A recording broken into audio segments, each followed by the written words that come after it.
Hey guys, today we're going to start with chapter number 1, which is SQC-1, right? SQC-1 for CA final, right? In this chapter, we're going to be covering the meaning of quality control and what the objective of SQC-1 is. We're also going to be discussing the systems of quality control, which is SOQC, and the elements of the 6 elements of SOQC. We'll be discussing that in detail as well, and then we'll be talking about EQCR, which is Engagement Quality Control Review. I will be discussing the introduction, applicability, the considerations that have to be made for EQCR, the eligibility and objectives of EQCR, and finally, as every standard has, the documentation, the engagement documentation, right? So first I'll just be giving a quick introduction into the entire topic, right? And then we'll go into the handwritten notes, and then we'll actually go and see the printed notes. Okay, from it's actually the notes by Edu91, from where I had taken classes, right? After SQC1, we'll be doing SA220 as well, in the same chapter. After this chapter revision is over, we will move on to the past paper, right? And we'll just go through that as well. Okay, without any further wasting of time, let's just jump into it. Okay, so SQC1 talks about quality control for all firms. Okay, it talks about quality control for all firms, whereas SA220 talks about quality controls for audit of financial statements. Okay, so this talks about quality control for all firms, right? All firms engaged in audit, any review of historical financial review of historical financial information, other assurance engagement, and related services engagements,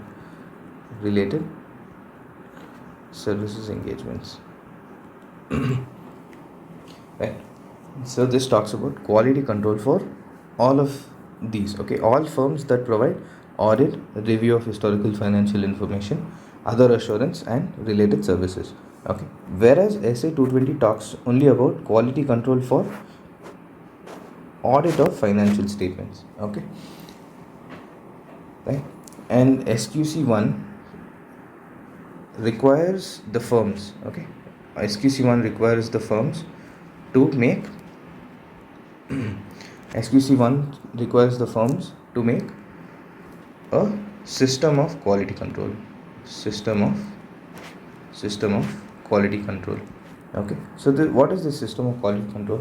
System of quality control ensures that the entire firm has policies and procedures. Okay, so entire firm has policies and procedures to ensure the quality is being maintained, right?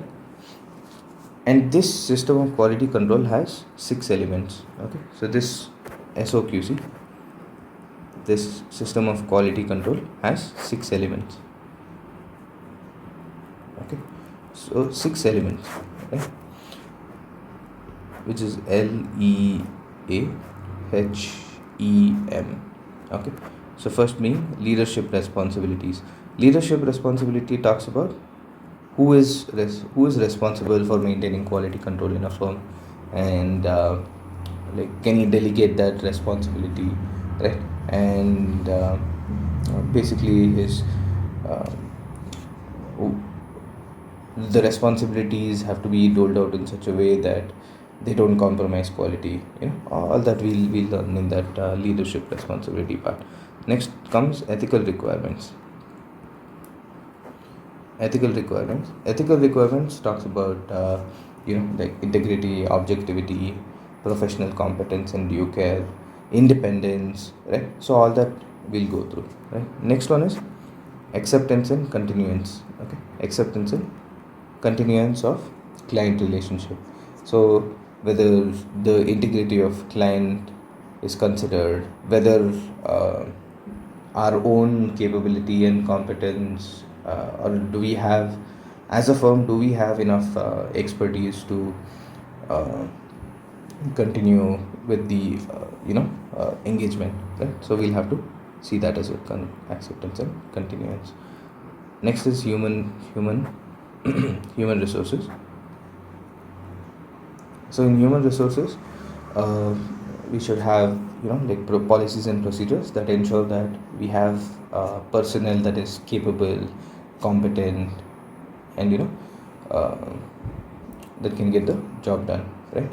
So we need to have good quality of human resources, right? Next is engagement performance. Okay,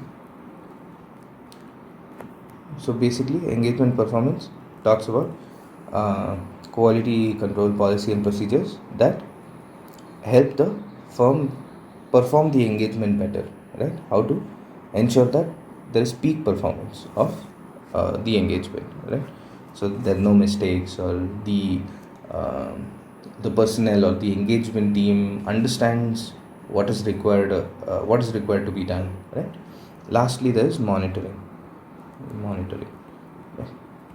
Monitoring is also called as cold review, where whether all these policies are implemented properly, whether they're working properly, is there any need for remedial actions. So all that will be checked in monitoring, right? Okay, now we'll just this is just an overview, right? Now we'll jump into the main text. Okay, so just go here and you should see. Okay, SQC-1 is quality control for firms that perform audit, review of historical financial information, other assurance and related services engagements. Okay, so SQC-1 is for all firms, right here. It's for all firms that perform audit, review of historical financial information, other assurance and related services engagements, right? So according to SQC-1, every firm must design a system of quality control. Okay, so I've used some abbreviations here. I'll just get to that in a minute.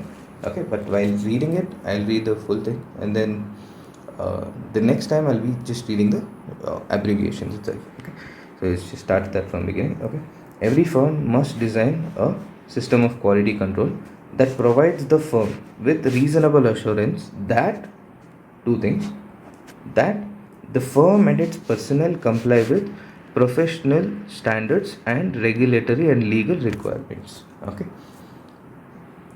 and secondly, the reports that are issued by the firm or its engagement partner are appropriate in the circumstance, right?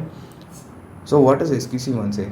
SQC-1 says every firm must design a system of quality control that provides the firm with reasonable assurance that the firm and its personnel must comply with professional standards and regulatory and legal requirements, and reports issued by the firm or its engagement partner are appropriate in the circumstance, right? So this is very basic. We'll just jump into it one by one. Okay, so system of quality control, SOQC, has to be designed by every firm. Okay, must be designed and implemented by every firm, and that system should provide the firm with reasonable assurance that should provide the firm with reasonable assurance that the firm and its personnel comply with professional standards and regulatory and legal requirement, or PSRL, right? PSRL. Okay, so basically SOQC must be designed such that it gives reasonable assurance to firm of two things. One is firm and personnel comply with PSRL, and secondly, reports are appropriate in circumstance. Okay, I'm just going to short format over here. Okay, so SOQC must be designed, system of quality control must be designed, that provides reasonable assurance to the firm that the firm and its personnel comply with professional standards and regulatory and legal requirements, as well as the reports that are issued are appropriate in the circumstance. Okay, so this is what SQC-1 says. Okay, now when it comes to SOQC, which is system of quality control, system of quality control has 6 elements, which I discussed earlier while I was giving the introduction of SOQC. First one is leadership responsibilities. L there's an acronym or mnemonic. Okay, LEAHEM. Okay, I feel like it's fairly simple. Elements of SOQC, LEAHEM. Elements of SOQC, LEAHEM. Elements of SOQC, LEAHEM. Okay, now we'll just dive into what it is. So leadership responsibility, like I told, it talks about who is responsible for maintaining quality control in the firm. Okay, so basically leadership responsibility talks about who is responsible for maintaining quality control in the firm. Okay, next, ethical requirements. Ethical requirements, like I told you, talks about integrity, objectivity, professional competence and due care, confidentiality and professional behavior, right? It also includes independence. Okay, and it also, what does it also say? It also talks about what is to be done in case there is breach of any of the ethical requirements. Okay, it talks about all that. We'll just dive into that also as well. One by one we'll go. Okay, next, acceptance and continuance. Acceptance and continuance of client engagement, client relationship, client engagement. Okay, acceptance and continuance of either the client relationship or the client or the engagement. Okay, so either we can accept, okay, accept the client relationship or the engagement, or relating to continuance of client relationship or engagement. Okay, so either in some cases maybe you just have to withdraw from the engagement. Okay, maybe you just withdraw from the engagement, but in some cases you have to withdraw from the entire client relationship itself. You just have to cut yourself off from the client, right? So either from the engagement or from the client relationship itself.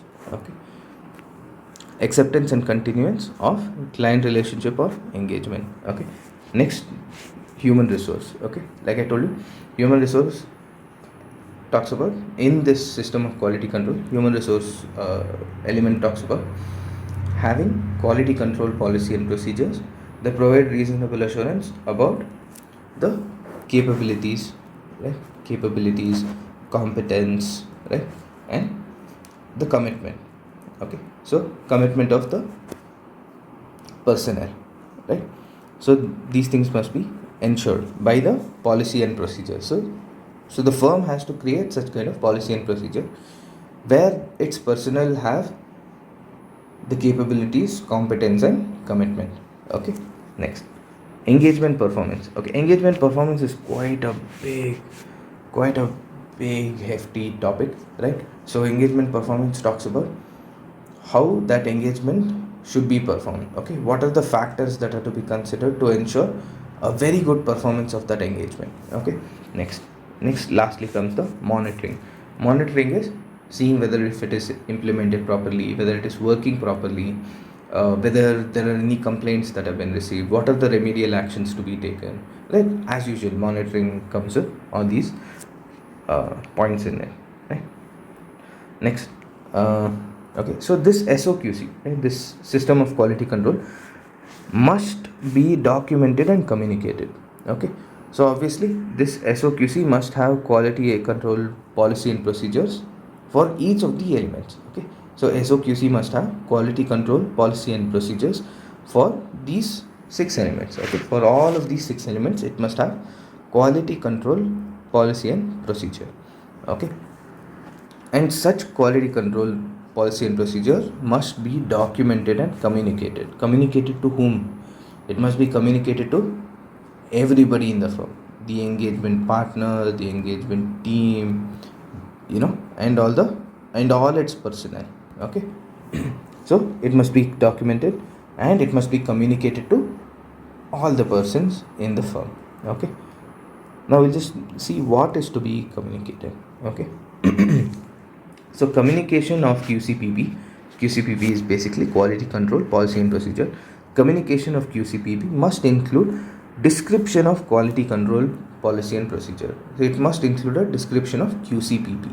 Okay, objectives that they are designed to achieve. Okay, so what are they going to achieve?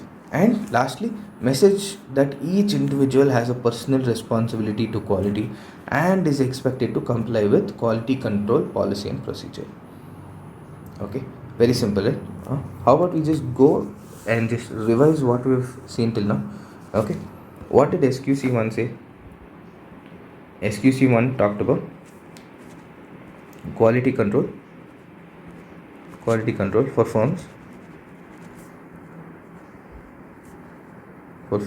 that perform basically the all four things, right? Audit, right? And then review of historical financial information. Next, other assurance engagements, right? And related services engagements also, right? And related related services engagements.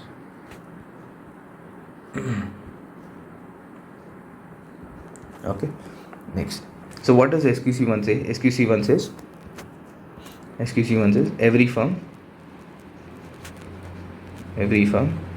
must design SOQC, right? That provide a reasonable assurance to the firm of two things, right? What are the two things? Firstly, that the firm and its personnel, and I'm just going to write personnel, comply with PSRL, which is professional standards and regulatory and legal requirements. And secondly, that the reports issued are appropriate in the circumstance. Okay. Oops, I think something happened there. Let's just continue. So where were we? We talked about all this. Okay, next we are about to discuss the elements of SOQC, right? So we are going to talk about elements of SOQC next.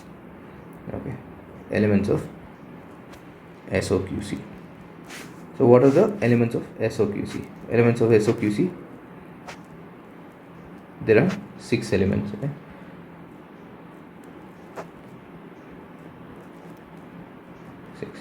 okay, so elements of SOQC, LEAHEM, right? Okay, so these are the 6 elements.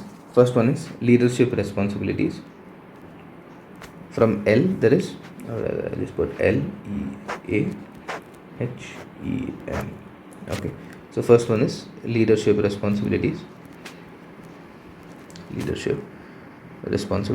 Next is ethical requirements. Next is acceptance and continuance. Next is human resource. Next is engagement performance.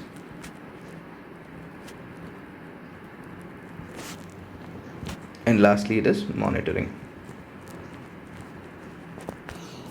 Okay, so again, as I told you, leadership talks about who is responsible. Ethical requirement talks about integrity, objectivity, professional competence and due care, confidentiality, and then professional behavior. Okay, acceptance and continuance talks about the accepting or continuing client relationship or the engagement, right?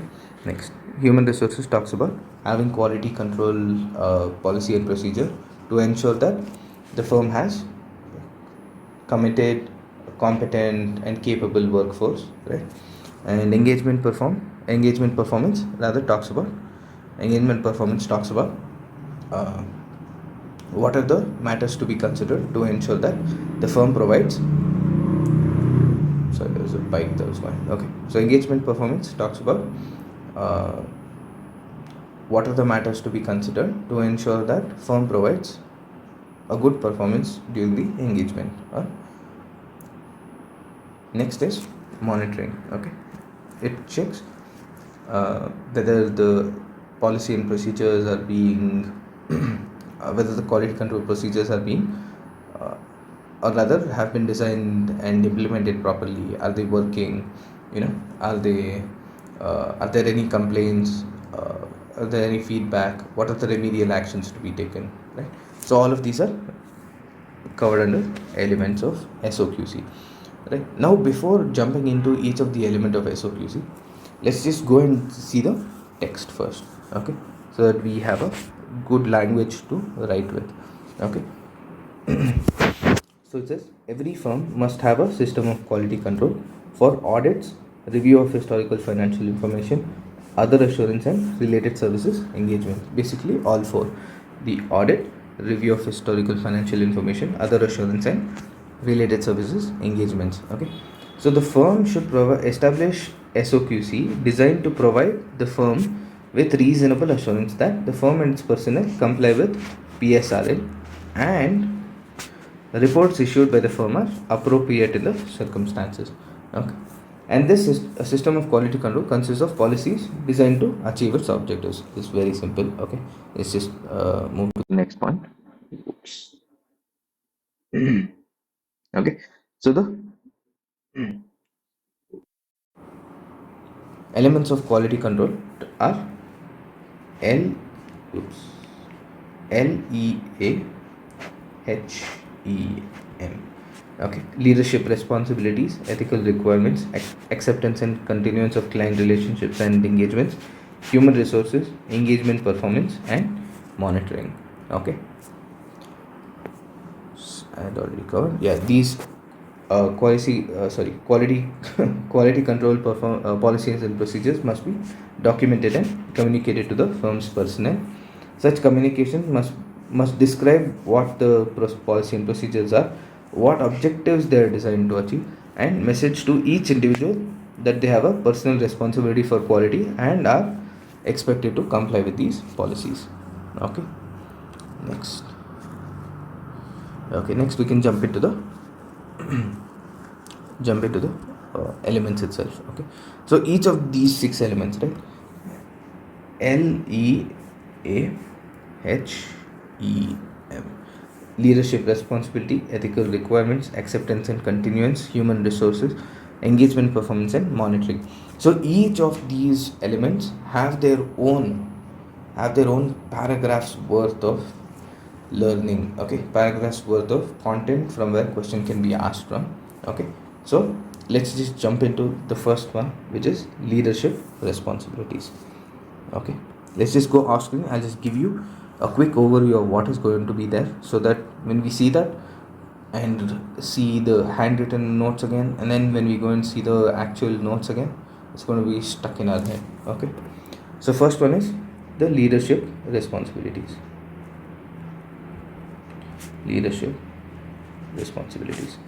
Okay, firstly it talks about who is responsible.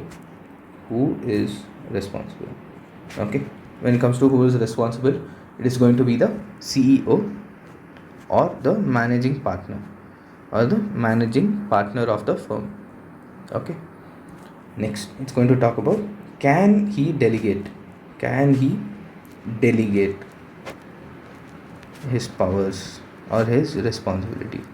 Okay, so he can delegate to any other person, but such other person must have sufficient and appropriate experience. Okay, he must have experience, sufficient and appropriate expertise, right? And he should be knowledgeable in that for that particular role. Okay, he can't just give it to some article and expect it to be done. Okay, so leadership responsibilities for ensuring quality control. Basically, leadership responsibility for ensuring quality control. Okay, who is responsible? Either the CEO or the managing partner is solely responsible. Can he delegate? Yes, he can delegate, but who will be responsible? CEO or manager itself. Okay, so he can delegate, but such person must have sufficient and appropriate experience, expertise, or whatever you want to call it.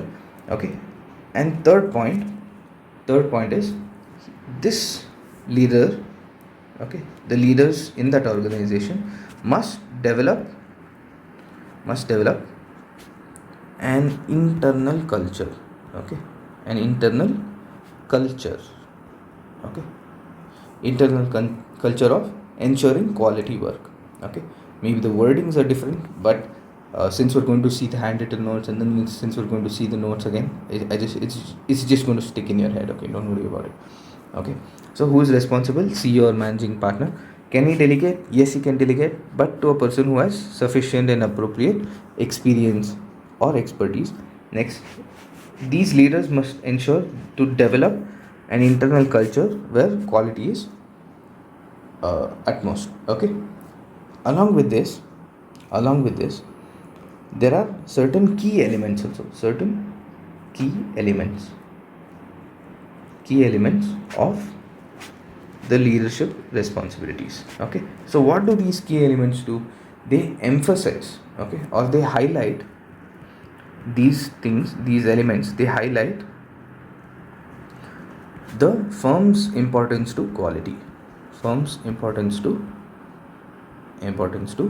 quality. Okay, so what are these key elements? First key element is management responsibilities. Okay, so the management that gives the responsibilities, or the responsibilities given to the management must not compromise quality.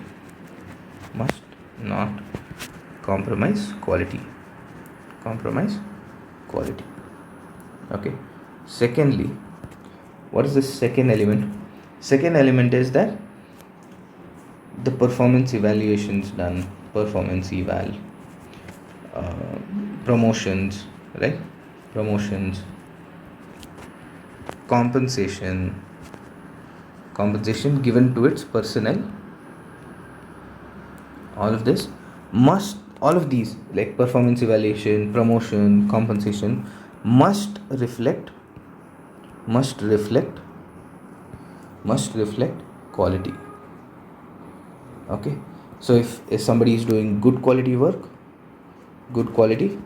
he gets a higher promotion, he gets a good compensation, right? And he does good on his performance evaluation.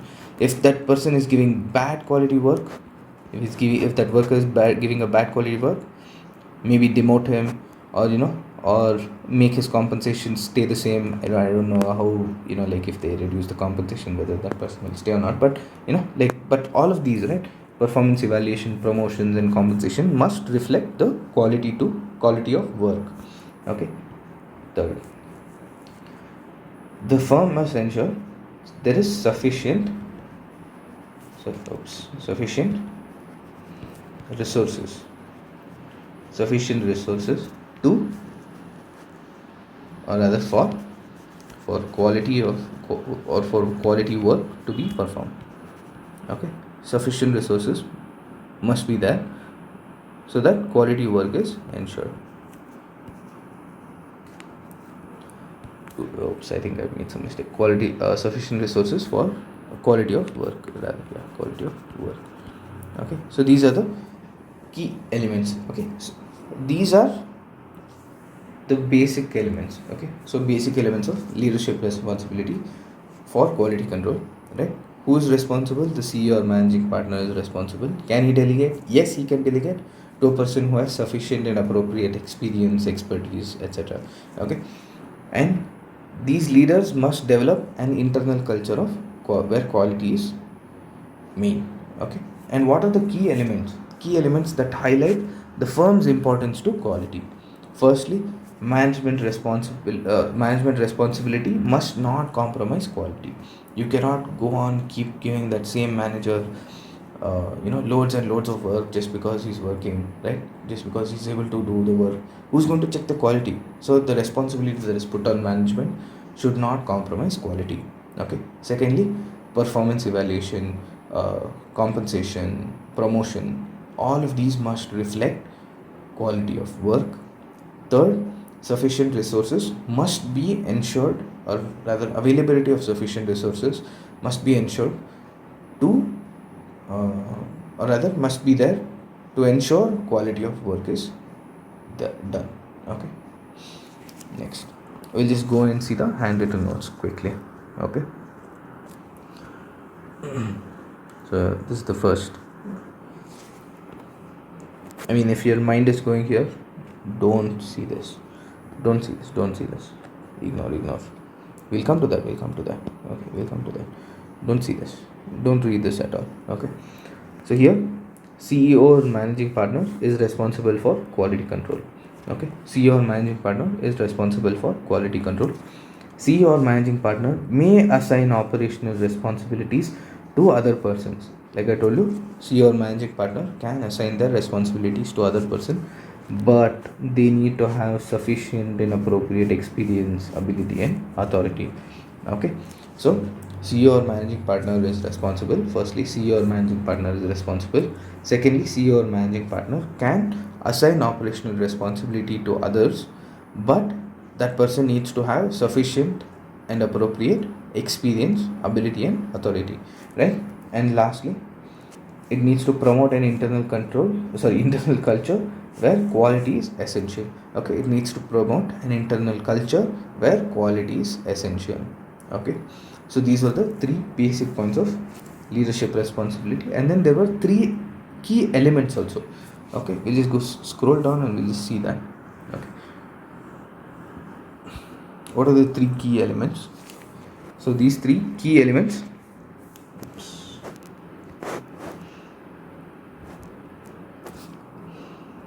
second, there we go. So these are the key elements that highlight the firm's importance to quality. Okay, first one is management responsibilities must not compromise quality of work.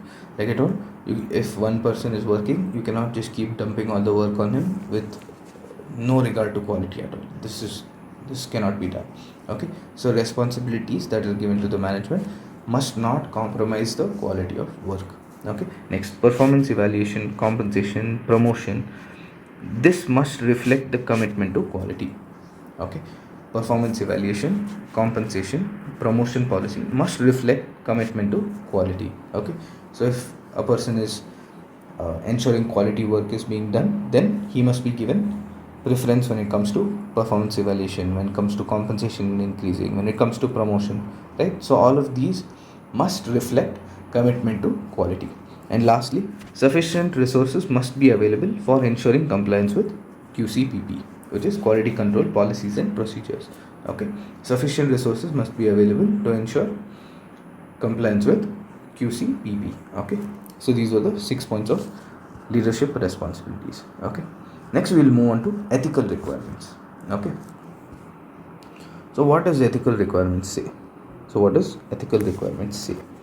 Okay, so I think it's very easy to get lost. So let's just I'll just give you a quick recap of where we are right now. Okay, first we talked about SQC-1. Okay, SQC-1 stated that every firm requires to design a system of quality control, and this quality control has 6 elements. Okay, so 6 elements are LEAHEM, which is leadership responsibility,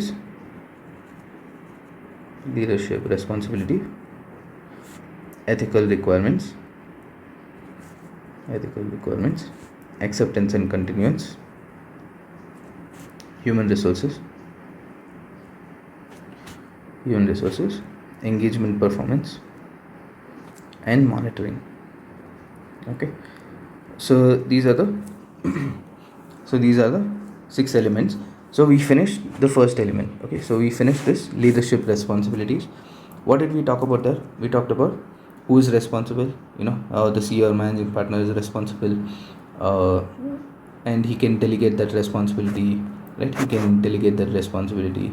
Okay, and then they need to create a internal culture, right? Internal culture where quality is important, and there were other three key elements also, right? In this leadership responsibility, what three key elements? First is management responsibility must not compromise quality. Okay, must not compromise quality. And secondly, we saw that the performance evaluation, compensation and promotion, it must reflect commitment to quality, right? And lastly, we saw there must be sufficient resources to ensure compliance with QCPP, right? So all this we saw in leadership responsibility. All this is over. Okay, next, now we are standing at ethical requirements. Okay, we'll just talk about ethical requirements right now. Okay, so talking about ethical requirements. Okay, so what are ethical requirements? Ethical requirements in SOQC, in SQC-1. Okay, so SQC-1 states that we need SOQC, right? And SOQC says we need to create QCPP, which is quality control policy and procedure. And out of that, one of the elements of SOQC, is ethical requirements. Okay, so here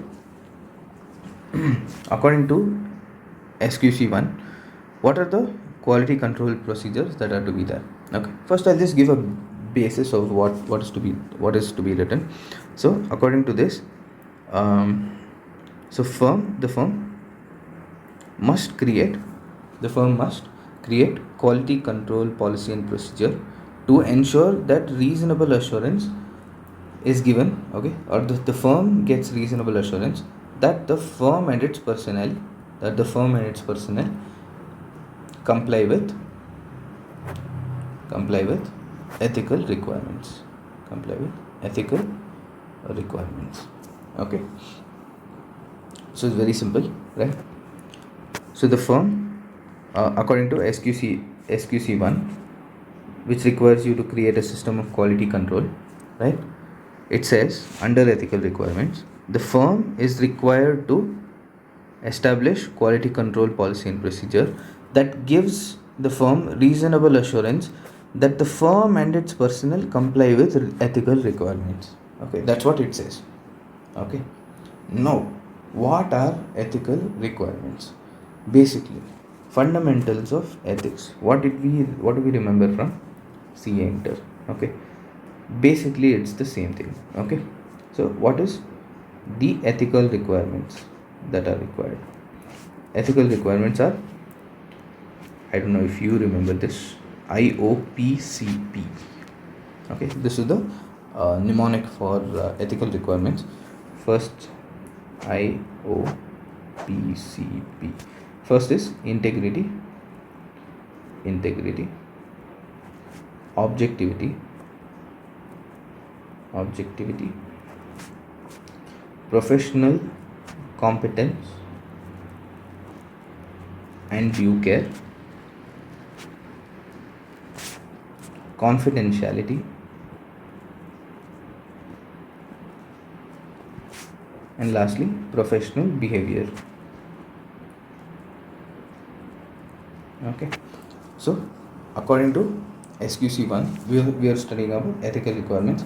In SQC-1, it requires us to create a system of quality control, and system of quality control must have quality control policies and procedures about ethical requirements. Now what else does it say? It says that the firm must design quality control policy and procedures. The firm must design quality control policy and procedures that provide it with reasonable assurance that the firm and its personnel comply with ethical requirements. Okay, what are the ethical requirements? Okay, these are the fundamentals of ethical requirements. Fundamentals of ethical requirement. which is IOPCP: integrity, objectivity, professional competence and due care, confidentiality and professional behavior. Okay, so these are the fundamentals of ethical requirements. Okay, but it also includes one important thing, which is one important element of ethical requirement, which is independence. Okay, so independence means that the opinions of the auditor is not subordinate to the wishes of any other person, right? So that was independence, right? Along with this, what does it say according to independence? Like, it's the same thing, like the same thing is this. Okay, it says the firm must provide or must design quality control policy and procedures to provide it with reasonable assurance that the firm and its personnel maintain independence. Sorry about that, there's some interruption in between. Let me just repeat that. Okay, so according to SQC-1, which says you have to design SOQC, now we're studying at independence. Okay, according to this, it says the firm must design quality control policy and procedures that provide it with reasonable assurance that the firm and its personnel maintain independence. Basically, that's all. Okay, that's what it says. Okay, now what is independence? Obviously, independence is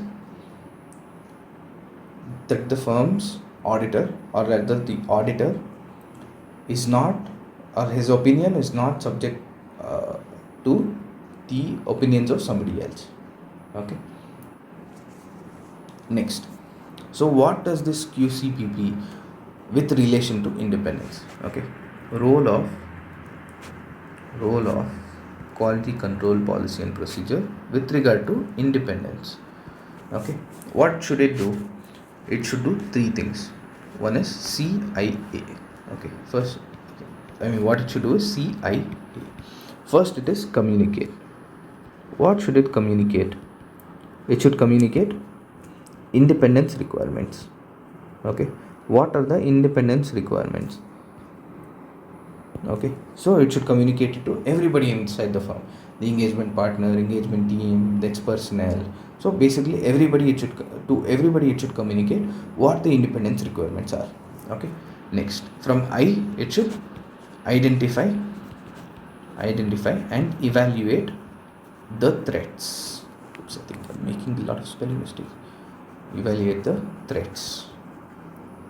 Okay, it should identify and evaluate the threats. Threats to what? Obviously, we're talking about independence, so threats to independence. And lastly, it should talk about actions. What actions are to be taken? Okay, next. Either, see, there are only three actions, right? Either that help it reduce the threat, or eliminate the threat, or lastly, if there is no result, if you can't reduce it, if you can't eliminate it, you will have to withdraw. Okay, so whatever action it has to whatever action that the partner has to take or the auditor has to take must be there in the policy and procedure. Okay, this is basically it. Okay, let's just change the color of the pen and restart from beginning. Okay, so SQC-1 requires us to make system of quality control. In that, we have to create quality control policies and procedures.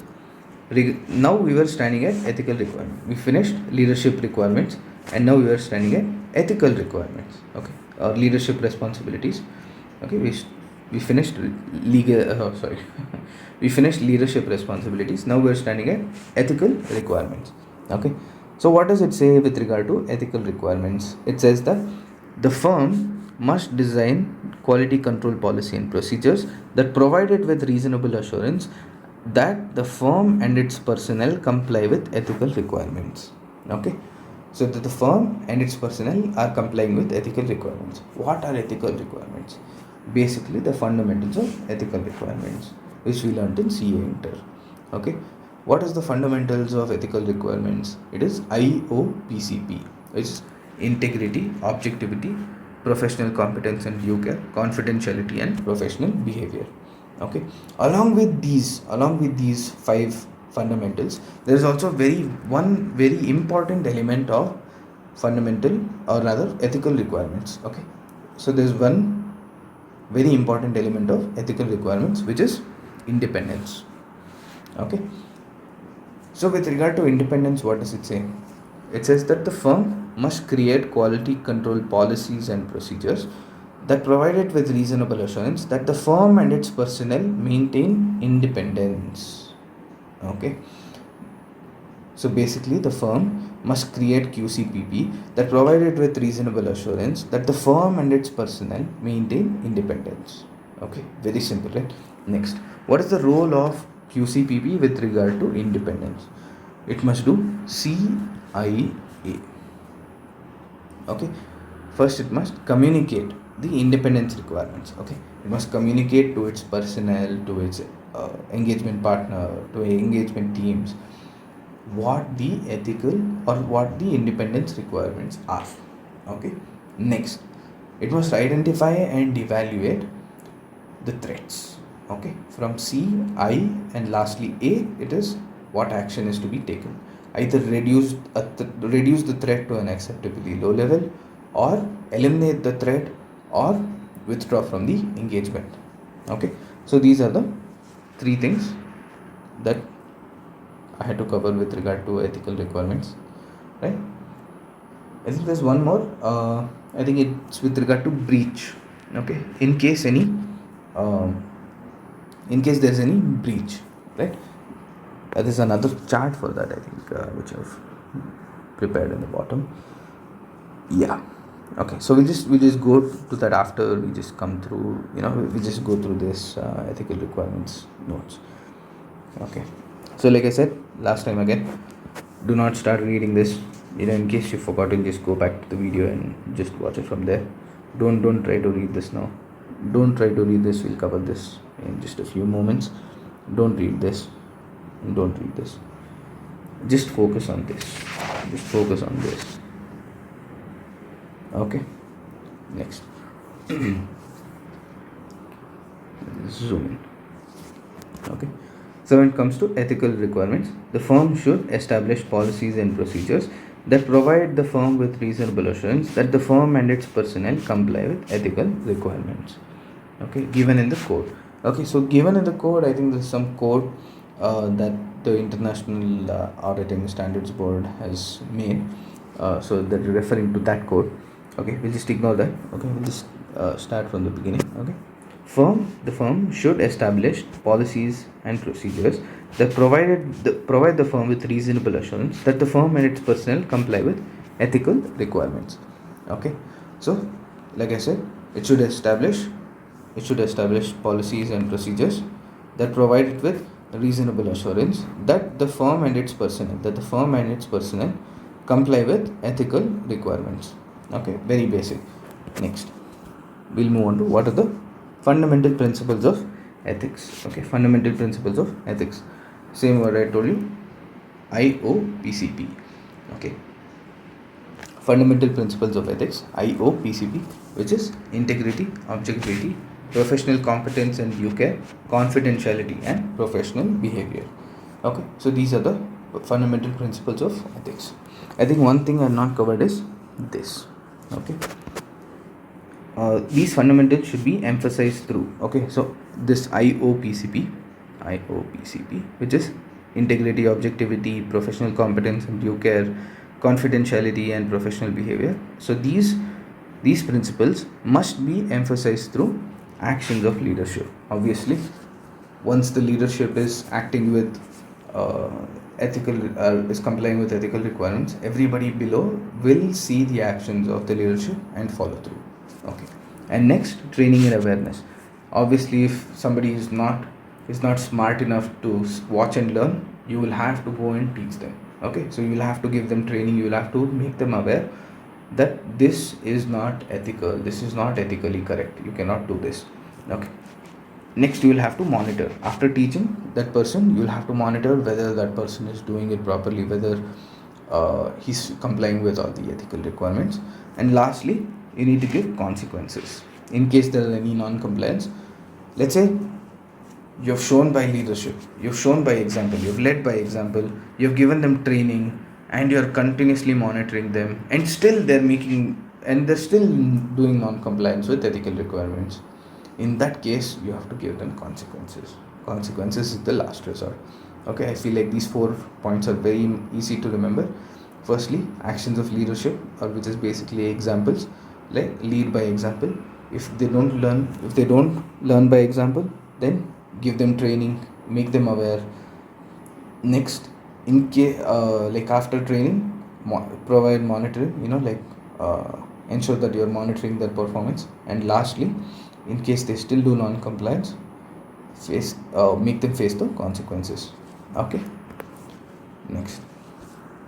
And another requirement for another element of ethical requirement is independence, like I told you.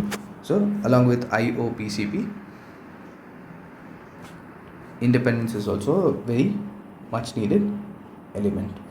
Okay, so just go through. This is the independence part. Okay, so here, according to independence, the firm should ensure QCPP that provide reasonable assurance that the firm and its personnel maintain independence. Okay, so basically before starting any element of SOQC, be it leadership responsibility, be it ethical requirements, be it any acceptance, human resource, engagement performance, whatever it is, you have to write this in the beginning. Okay, this base for your answer must be there. Okay, next. I kind of went on a tangent there, so let me just repeat. Excuse me. So the firm should ensure quality control policy and procedure that provide reasonable assurance that the firm and its personnel maintain independence. Okay. Now, what is the role of this QCPP that is mentioned here? What is the role of this QCPP that is mentioned? It is to CIA. Okay. Role of quality. I'm just going to say policy and procedure. The role of the policy and procedure should be to CIA. It should communicate independence to its personnel. It must identify and evaluate the threats to independence, and then it must take action. It must help in taking action, either eliminate or reduce the threat or withdraw from the engagement. What do you mean by reduce the threat? Reducing it to an acceptably low level.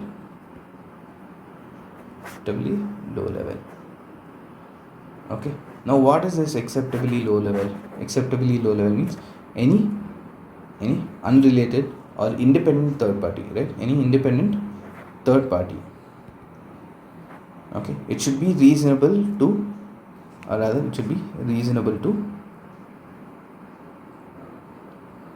an independent third party. Okay. So the role of the policy and procedure with regard to independence is to CIA. First, communicate the independence requirements to its personnel. Secondly, it should identify and evaluate the threats to the independence, right?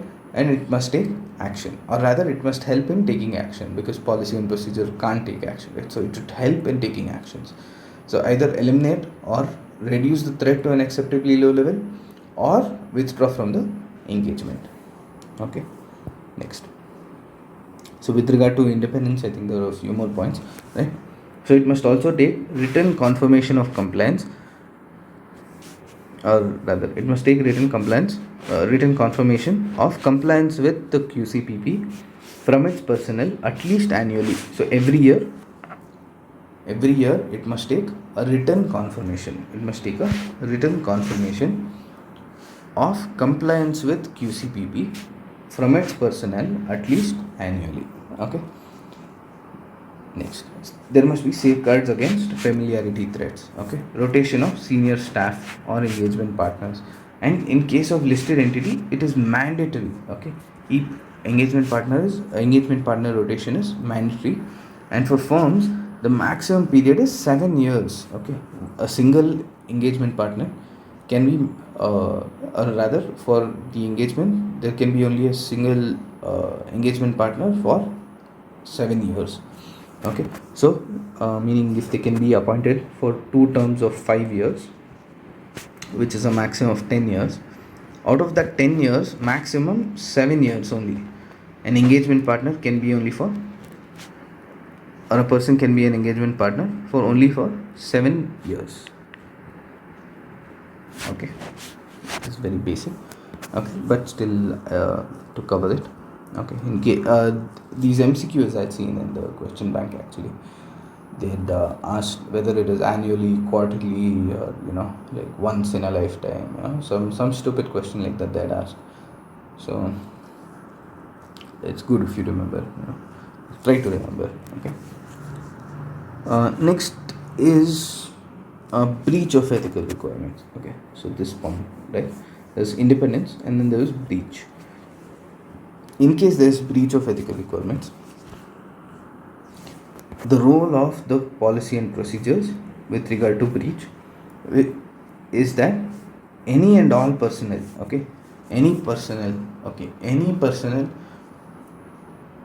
in case of breach of ethical requirements must bring it to the notice of the firm. He must report it to the firm first. Okay, first come and report to the firm. So after reporting to the firm, the firm will notify the engagement partner. Okay, the firm will report to the, or rather firm will notify the engagement partner. Okay, and this engagement partner or relevant personnel will take action against the breach. Okay, like I told, they will eliminate the threat, or they will reduce it to an acceptably low level, or withdraw from the engagement. Okay, after they've taken the action, they will report the action back to the firm. Okay, so they will report the action back to the firm. Very simple, right? So in case there's any breach, so any personnel has to bring it to the attention of the firm. So they must report it to the firm. Report to firm. And the firm will notify the engagement partner. Okay, engagement partner will then take action. Okay, which is either to eliminate, reduce, or withdraw from the engagement. Okay, and whatever action he has taken, he will report it back to the firm. Okay, very simple, right? So this was the ethical requirements. Okay, we'll just go read from the text what is given. So we'll just start with the leadership responsibilities, because we had completely skipped that over. So we finished leadership responsibilities, and then we finished ethical requirements, and next we'll go to the acceptance and continuance. Okay, next we'll go to acceptance and continuance. Okay, when it comes to leadership responsibilities, SQC-1 requires firms to promote an internal culture recognizing quality as essential. Okay, like this said, I think the order is up and down. We'll just go in that order itself. Okay, so firstly we had seen that the CEO or managing partner is ultimately responsible for system of quality control. Who is responsible? CEO or managing partner is ultimately responsible. Okay, but he can delegate. Okay, the CEO or managing partner may assign operational responsibility of quality control to any person, but that person should have sufficient and appropriate experience, ability, and necessary authority. Okay, next, SQC-1 requires all firms to promote internal culture recognizing quality as essential. Very simple, right? So leadership responsibility, there was 3 points. I mean, there are kind of 5 points, but I merged it into 3 points. Okay, so first is that, this color won't be seen. Okay, so first is that the CEO or managing partner is ultimately responsible for system of quality control. CEO or managing partner may assign operational responsibility of quality control to any person, and that person should have sufficient and appropriate experience, ability, and necessary authority. Okay, and then SQC-1 must promote an internal culture recognizing quality as essential. Okay, this also we have seen. And this one point that we have not seen, which is leadership. Leaders must set examples to encourage high quality work. Okay, next we'll move on to the key elements that we had seen. You remember we had studied in leadership responsibilities. We had seen 3 base points and then 3 key elements that highlight the importance of quality in a firm's business. Okay, so there were 3 plus 3. Okay, so according to this, leadership must ensure quality overrides business strategy. Okay, first, how does it do that? It does that by management responsibility must not compromise work quality. This is the first point that we have seen. This is the first point. So management responsibility must not compromise quality of work. Next, performance evaluation, compensation and promotion policies must reflect commitment to quality. This also we have seen, which is the second point. And lastly, sufficient resources must support quality control policy and procedures. Okay, so it must support, so there must be enough resources to ensure compliance with the quality control procedures. Okay, and next we have seen ethical requirements. When we came to ethical requirements, we also read what it said. The firm should establish policy and procedures designed to provide it with reasonable assurance the firm and its personnel comply with relevant ethical requirements. Very basic, right? Very basic. The firm should establish policy and procedure designed to provide it with reasonable assurance that the firm and its personnel comply with relevant and ethical requirements. Very basic, right? I think we had seen it 2 times until now. First I had written it and then we saw it in the handwritten notes, and now we're reading it here. So I think you should be able to say it with me at this point. Okay, so the code establishes the fundamental principles. Okay, so what are the fundamental principles of ethics? That is IOPCP, right? First is integrity, objectivity, professional competence and due care, confidentiality and professional behavior. So all these must be taken care of. Next, these fundamental principles must be emphasized by either first you lead by example. If they don't learn by leading by example, give them training. Next, you monitor their performance, and in case there's still non-compliance, make them face the consequences. Okay. Next, we had also seen independence being part of or being a major element of ethical requirements. So according to this, so the firm must establish policy and procedures to provide it with reasonable assurance that the firm and its personnel maintain independence where required by the code. Okay, so they maintain independence basically. Okay, so it must establish policy and procedures that provide it with reasonable assurance that the firm and its personnel maintain independence. That's it. Okay, so what is the role of such policy? It is to CIA, communicate the independence requirements, identify and evaluate the threats to independence, and then action, either eliminate or reduce the threats or withdraw from the engagement if needed. Okay, so this, I think it's a bit blur, but since I'm reading it out anyway, I think it should be okay. Okay, so the firm and its personnel, this independence, when it says firm and its personnel, it includes the experts and the network firm personnel. Okay, not only the firm's personnel, so it includes the experts and network firm's personnel as well. Okay, so these are the essays, the other relevant essays.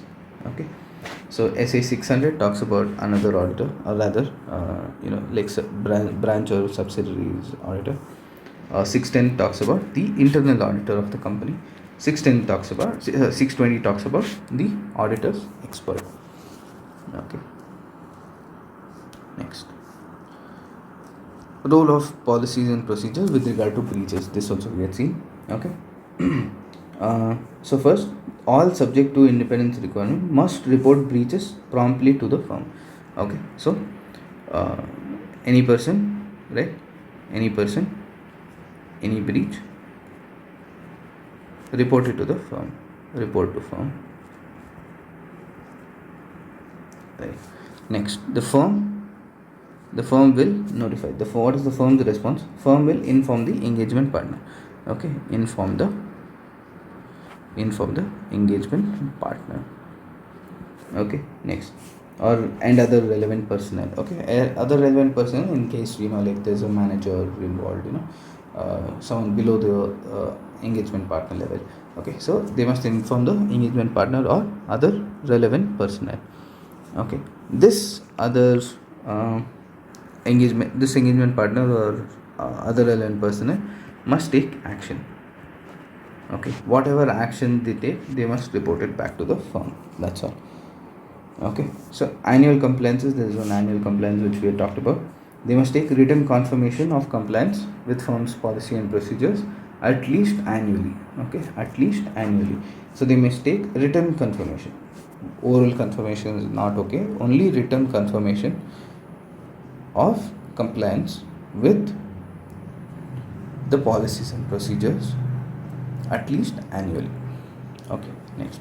Safeguard to familiarity threats. First, the firm should set criteria safeguard against familiarity threats. It must consider public interest and senior personnel's tenure. Okay, it should also, what are the safeguards? Safeguards is rotational of senior personnel or engagement control quality review. Familiarity threat is significant in financial audits of listed entities. So there is a separate rule that is mandatory for listed entities, which is that the engagement partner rotation within 7 years. Okay, so after 7 years, max to max 7 years, that our engagement partner can be the engagement partner for that particular engagement. Okay, after 7 years, he'll have to change. Somebody else will have to become the engagement partner. Firm can stay the same, but engagement partner will have to change.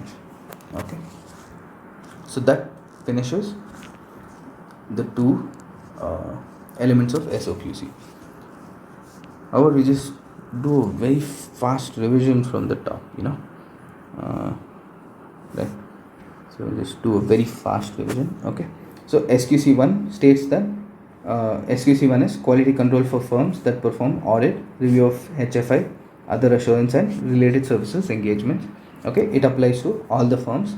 Okay, so according to SQC-1, every firm must design a SOQC that provides the firm with reasonable assurance that the firm and its personnel comply with PSRL, and the reports issued by the firm or its engagement partners are appropriate in the circumstance. Okay, next, when it comes to SOQC, there are elements of system of quality control. There are 6 elements, which is LEAHEM.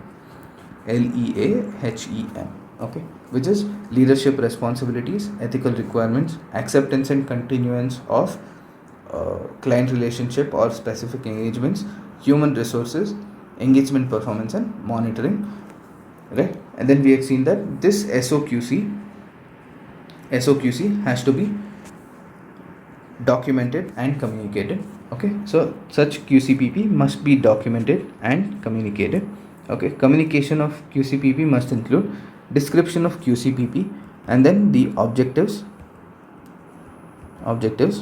Okay, and it must ensure that every person, or rather message that each individual has a personal responsibility to quality and is expected to comply with quality control policy and procedures. Okay, lastly, what should it communicate? Communication must include a description of the policy and procedure, objective which it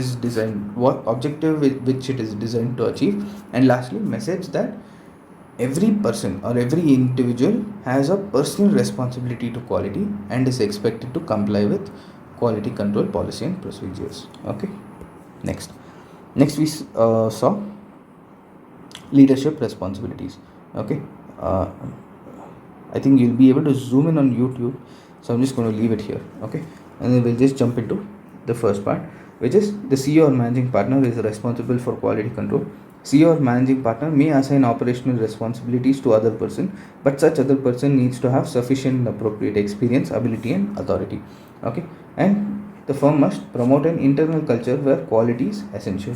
And then we had also seen one more point, which is leaders must lead by example. Okay, so leaders must set an example for quality. Okay, next, there are key elements. Okay, so 1, 2, 3 and maybe that 4 where leaders should set that example, so 4, and then there were 3 more points which were key elements. Okay, so the key elements that highlight the firm's importance to quality basically. Okay, firstly, that the management responsibilities must not compromise the quality of work. Performance evaluation, compensation, and promotion policies must reflect commitment to quality. And lastly, sufficient resources must be available for ensuring compliance of quality control policy and procedures. Okay, so this leadership responsibility is done. Okay, next, moving on to ethical requirements. Ethical requirements talks about or states that the firms should establish policy and procedures that provide the firm with reasonable assurance that the firm and its personnel comply with ethical requirements. Okay, what are the ethical requirements? Those are ethical requirements are given in the code. Okay, what are the fundamental principles of ethics? Okay, the fundamental principles of ethics include IOPCP, which is integrity, objectivity, professional competence and due care, confidentiality, and professional behavior. Okay, so these fundamentals should be emphasized through actions of leadership, training and awareness, monitoring consequences in case of non-compliance. Basically, first you lead by example. Okay, lead by example. Okay, if they're not learning from example, give them training. Okay, if they're not learning by if they've rather training and awareness, right, give them training and awareness. Okay, next, you continuously monitor what they're doing. And lastly, in case of any non-compliance, make them face the consequences. That's all. Okay, so lead by example. How to ensure that the fundamental principles of ethics are emphasized is by leading by example or actions of leadership, right? Or you can say actions of leadership. Okay, actions of leadership, giving them training and making them aware, monitoring, and lastly consequences in case of non-compliance. Okay, and then we had also seen one more element of ethical requirement, which is independence. Independence talks about what it states is the firm should ensure QCPP that provide reasonable assurance that the firm and its personnel maintain independence as per the code. Okay, so what is the role of the quality control policy and procedure with regard to independence? Okay, it is to CIA. Okay, it is to communicate, identify and evaluate, and take action. Okay, or help in taking action. What should it communicate? It should communicate the independence requirements to its personnel. Okay, what actually counts as being independent. Okay, so these are the independent requirements, so it must be communicated to its personnel. Next, in I, it was identify and evaluate threats to independence. Okay, so this policy and procedure must be able to help the firm in finding out or identifying and evaluating threats to independence. And lastly, it should help the firm in taking action. Okay, either eliminating the threat or reducing it to an acceptably low level or withdrawing from the engagement. Okay, next, it must also take written communication or written it must also take written confirmation of compliance with firm's QCPP from its personnel at least annually. Okay, so it must take written confirmation that the personnel are complying with the policy and procedure at least annually. Okay, and safeguard against familiarity tests also must be taken. Okay, where it includes rotation of senior staff or engagement partner, and in case of listed entity, engagement partner rotation is mandatory in case the same engagement partner has been there as the engagement partner for 7 years. Okay, so the engagement partner has to rotate. Okay, next, we saw breach of ethical requirements. In case of breach of ethical requirements, in case there's any breach, report it to the firm. The firm will notify the engagement partner or relevant personnel. That relevant personnel will take action. What is the action? Again, same, eliminate the threat, reduce it to an acceptably low level, or withdraw from the engagement. And whatever action you have taken, report it back to the firm. Okay, so this is the basic. Okay, so this is what we have completed in the last 1 hour, which I completed in maybe 5 to 10 minutes. Okay, so now we can move on to acceptance and continuance.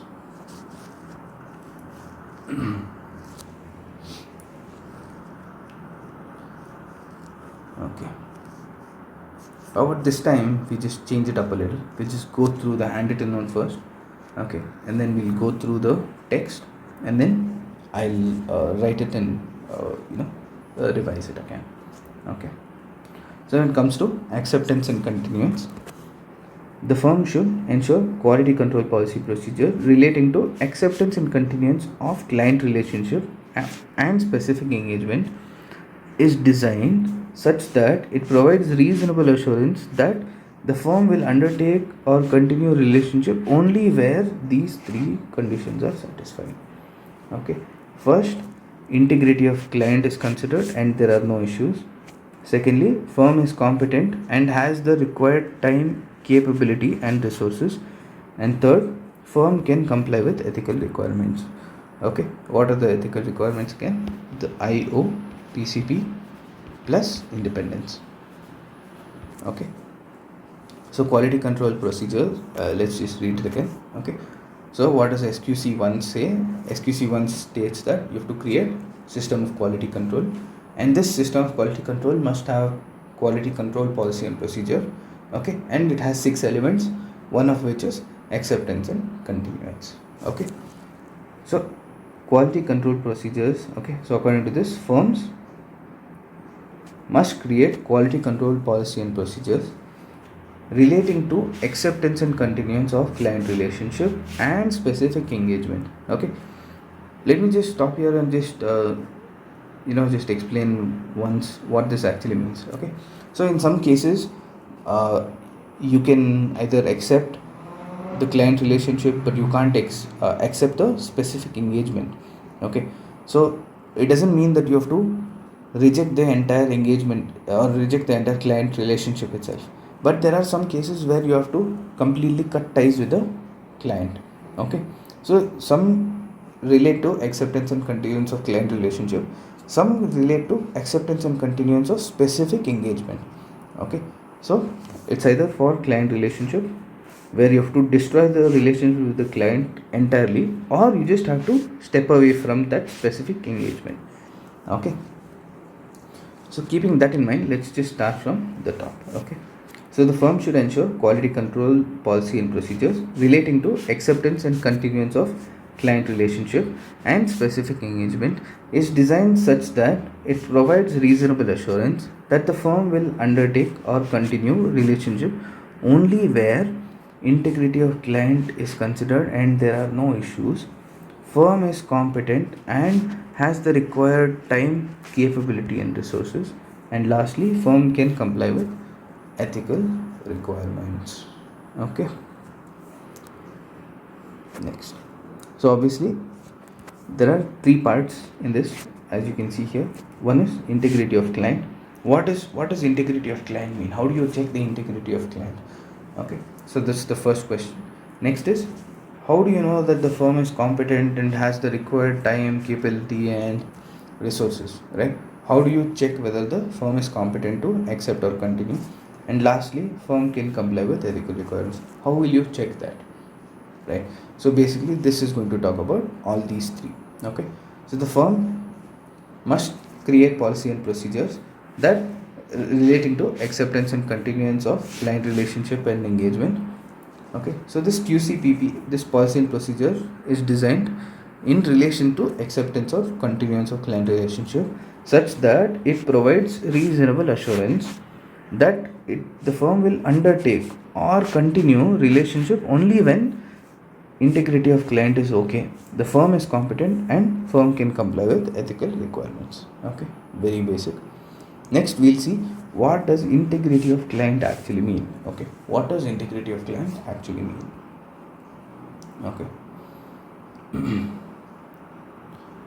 So here we have matters to be considered with regard to integrity of client. Okay, matters to be considered with regard to integrity of client. How are we going to check the integrity of the client? Okay, there's a very weird mnemonic. Okay, the mnemonic is Rao fees is low because he was caught doing money laundering and crime, limits his work so nobody reappoints him. Okay, Rao fees is low because he got caught doing money laundering and crime, limits his work, so nobody reappoints him. Okay, so with R, there is reputation of client, management, TCWG, and the partners. Okay, what is the reputation of client, management, TCWG, and partners? When it comes to, let's say, for example, let's take Punjab National Bank back in when that scam happened, right? So in that case, the reputation of client, right? The reputation of the client was very low. The PNB scam was massive, right? The management was caught doing something. The TCWG was also involved. Okay, so the reputation also matters. If the reputation is bad, then it means that the client does not have integrity. Okay, next, attitude towards matters like aggressive interpretation of uh, standards and internal control. I don't think it's internal control, but what other? Next, coming to A, attitude towards matters like aggressive interpretation of standards. Okay, so let's say they are willfully misapplying the Ind AS, or they're willfully misrepresenting the misapplying the accounting standards. Okay, so they know that according to the accounting standards they must do this, but they'll find some loophole and then try to do some nefarious activity. Okay, so if they're doing all that, okay, if they're depending on their attitude towards aggressive interpretation of the standards, it again means that they have low integrity. Okay, next is nature of operations. Okay, let's say the nature of operations is somewhat questionable, right? So they're not conducting their operations in a very fair manner, right? So again, their integrity would be low. Next, the client insists on paying low fees. Okay, so when fees is low, you'll obviously want to uh, not check with the same amount of efforts, because obviously the amount of efforts that is put in must be economical, right? You cannot just put full efforts into that. So if client keeps on insisting on paying low fees, then he has low integrity. Okay, next, if he's caught doing money laundering, or if he's caught in a crime, or not he but the client, if the client is caught doing money laundering or any specific crime, then that person has no integrity or very low integrity. Okay, next is limitation on scope of work. Okay, as soon as you start doing audit, he says no, you can't check this, don't check this, don't check that. So if he limits the scope of work, then the client has low integrity. Okay, and next, you will have to ask why the previous auditor had left, why did he resign, why that previous auditor was not reappointed, right? Appointment or non reappointment of previous auditor, what is the reason for such appointment or non appointment of previous auditors? Okay, so this was with regard to integrity of client. Okay, let's move on to firm's competence. Okay, firm's competence, how do you check the firm's competence? Firm's competence you can check by IRR PEET. Okay, IRR is I being industry specific knowledge. Okay, let's say you're auditing a stock exchange, or let's say you're auditing Zerodha. Do you have the industry specific knowledge to audit Zerodha? There's a lot of softwares involved, there's a lot of uh, you know securities transactions that are involved. Does the firm have that industry specific knowledge? If it does not have industry specific knowledge, the firm is not competent to take on that engagement. Okay, again, next is regulations and reporting requirements. Does the firm have any personnel that has experts regarding the regulation or reporting requirements for that particular industry? No. Okay, if that person does not have, then the firm is not competent to accept that engagement. Okay, next. Whether the firm has sufficient personnel, whether there is any expert that is required, whether there are enough number of eligible individuals for EQCR. Okay, EQCR we'll learn later. Okay, engagement quality control review. If is there any if there's any listed entity, right, so they have to do EQCR. Okay, and if you don't have enough number of people to perform that EQCR, then you cannot take that engagement. Okay, next is timeline, whether engagement can be completed within the deadline. Okay, if it can't be completed within the deadline, don't take that engagement, basically, right? So the firm's competence is checked by IRR, PEE and T. IRR, PEE, T. Okay, so now we check two things, right? First is client integrity, right? Client integrity. And now we finished what is that? Firm's competence, right? We check firm's competence, how to check firm's competence. And lastly, there is the compliance with ethical requirements. Okay, so the firm can comply with ethical requirements. Okay, so in case the firm or in case the auditor uncovers any information that would have caused him to decline the engagement. Okay, if he uncovers any information that would have caused him to decline that engagement, then the firm should consider what is its professional or legal responsibilities to inform. Okay, what is its professional and legal responsibilities to inform those who appointed them or any other regulatory body. Okay, if it uncovers any information,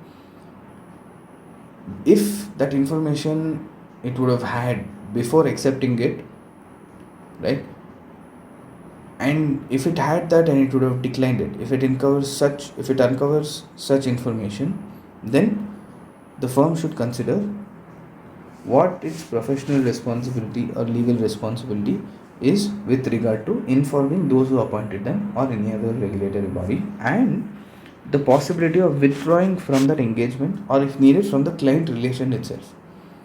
Okay, with regard to ethical requirements, if it uncovers any information that would have caused it to decline the engagement. Okay, if it uncovers any information that would have caused it to decline the engagement, the firm should consider professional and legal responsibilities to inform those who appointed them and or any regulatory body.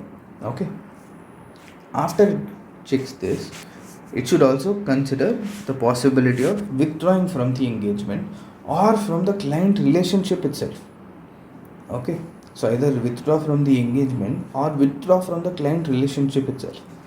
Okay, but in case they are considering the possibility of withdrawing, they must communicate the actions with those charged with governance or TCWG. Okay, if withdrawing, you have to inform them and provide the reasons for withdrawal. Okay, and you have to check the regulatory and legal requirement to stay or to withdraw. Okay, and you will also, before withdrawing, you will also document any significant issues that were involved, conclusions that were reached, and basis for reaching those conclusions. Okay, nice, very simple. So there were 3 points in with regard to acceptance and continuance of client relationship and specific engagements. Okay, so let's just try to remember that. Okay, let's just revise that quickly. Okay, so we had come till so we had talked about, we started with SQC-1, right, which stated that we require SOQC. SOQC stated that we needed quality control policy and procedures, and SOQC had 6 elements: What are the 6 elements? There is LEA, HEM, which is leadership responsibility,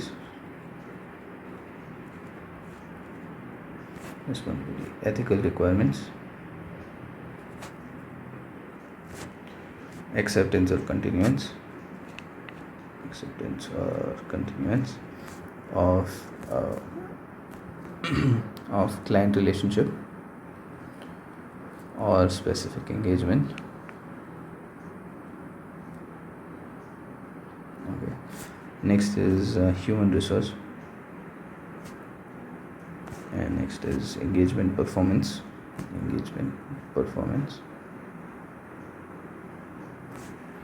Lastly, monitoring.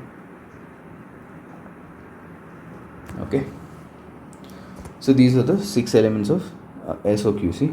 Out of this, we had completed leadership responsibilities, we had completed ethical requirements, we are standing at acceptance and continuance of client relationship or specific engagements. Okay, so what did it say?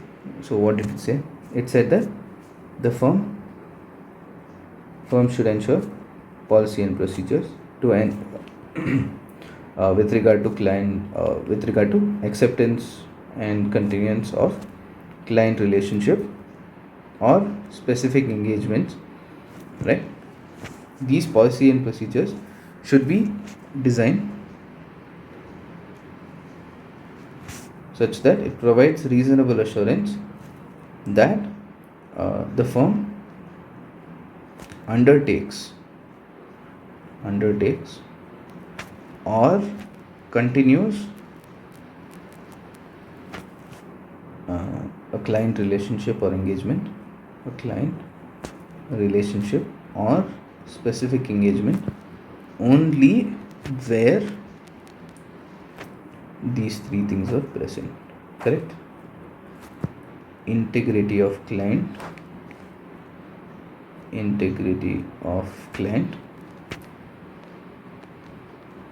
is considered, and there were no issues. Okay. Secondly, what is the second one? Firm's competence. Firm is competent, rather. Firm is competent and has the required time, capability and resources. And lastly, the firm can comply with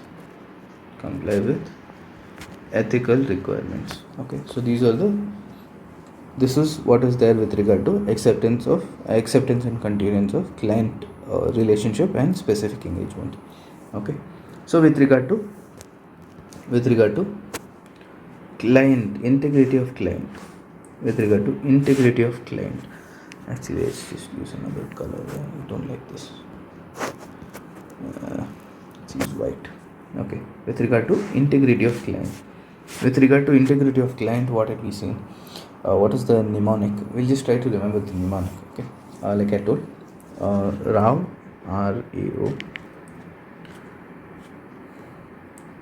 RAO, fees is low because it was caught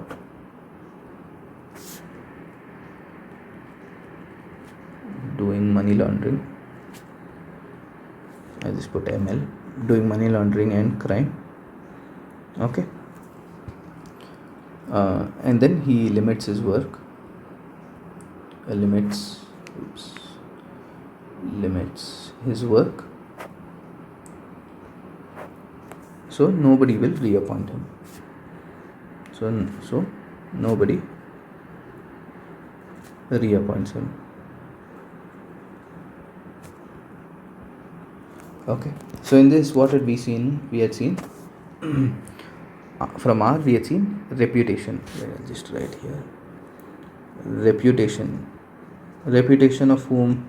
Reputation of the client, the management, TCWG, partners, everybody's reputation we'll see. Okay. Next, with regard to A, attitude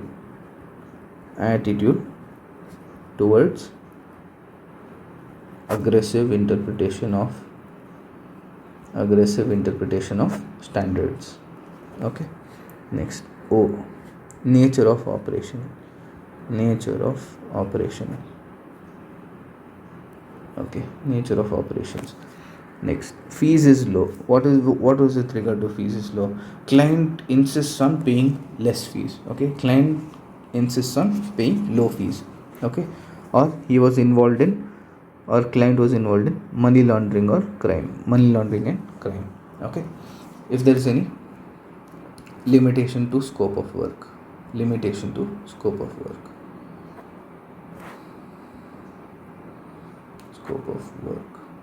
And lastly, appointment or non-appointment of previous auditor.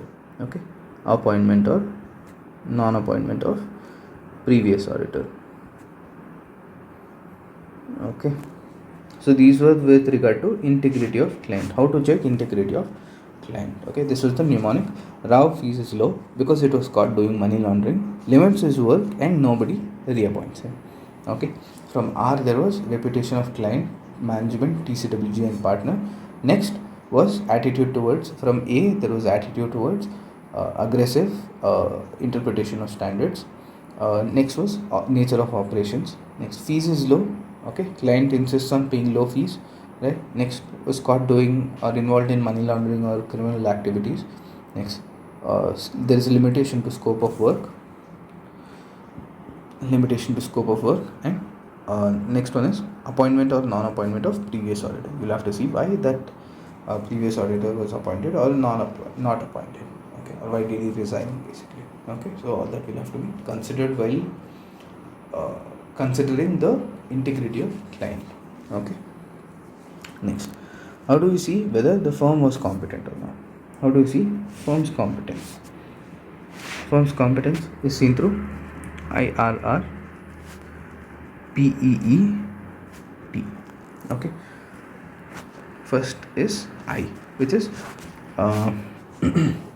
excuse me. First is industry specific knowledge. Okay, industry specific knowledge. Next, RR, which is regulatory and reporting requirement.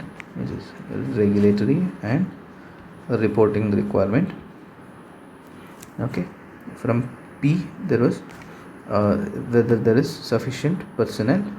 Okay, Next is expert involvement. Okay, I think I kind of forgot what this other E is. We'll just go see that in a moment. And timeline, whether the engagement can be completed within the given timeline. Okay, next we'll see firm, or rather we'll just go through this again. Okay, first is industry specific knowledge. Okay, so the firm must have industry specific knowledge. Next, they must have that regulatory or reporting requirement, they must know. Okay, they must have sufficient personnel. Next, they must have or they must consider the nature of experts involvement. Okay, and for T, they must be able to complete it within the expected timeline. Okay, if they are not able to complete it within the expected timeline, they should not accept that engagement. Okay, next this we'll have to see, right? This E will have to see. Okay, next, firm can we'll have to see whether the firm can comply with ethical requirements. Okay, so in case the firm uncovers something that would have led it to decline the engagement, then the firm will have to check two things. Okay, first we will have to check the professional and regulatory requirement, or professional legal requirement to inform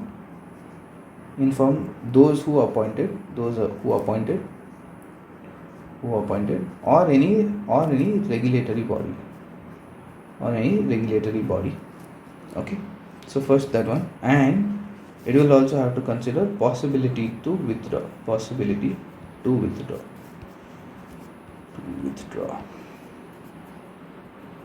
Okay, so it will have to see these two things, and in case it is withdrawing, it has to also consider four things, right? What are those four things?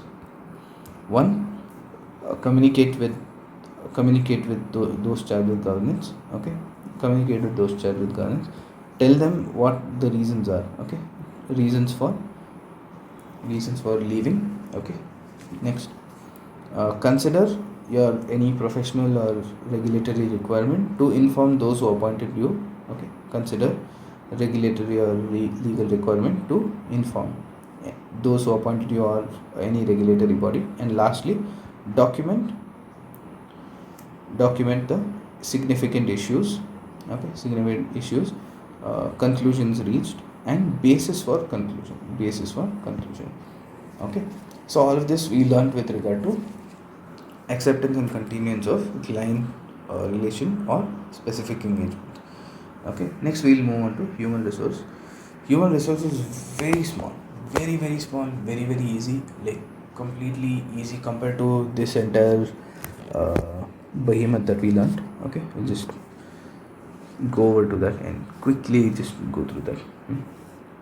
This is ethical requirements. Here I think it's a bit blurry. Let me just reset it one second. Yeah, there you go, much better. Okay, with regard to human resources, the firm should establish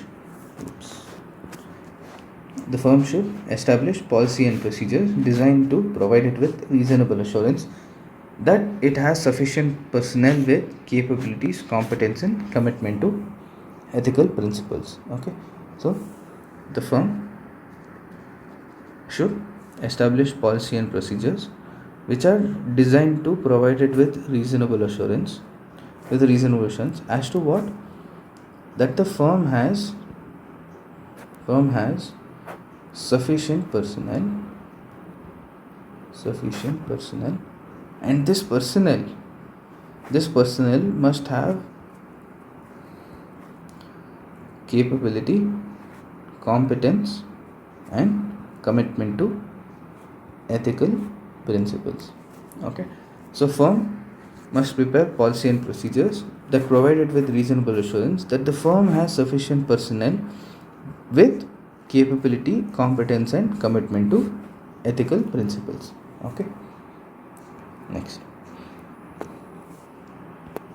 So this is the first part. Okay, so the firm should establish policy and procedure designed to provide it with reasonable assurance that it has sufficient personnel with capabilities, competence, and commitment necessary to perform its engagement in accordance with PSRL. Okay, next, let's see line by line. Okay, so first, the firm must design policy and procedures to provide it with reasonable assurance that the firm has sufficient personnel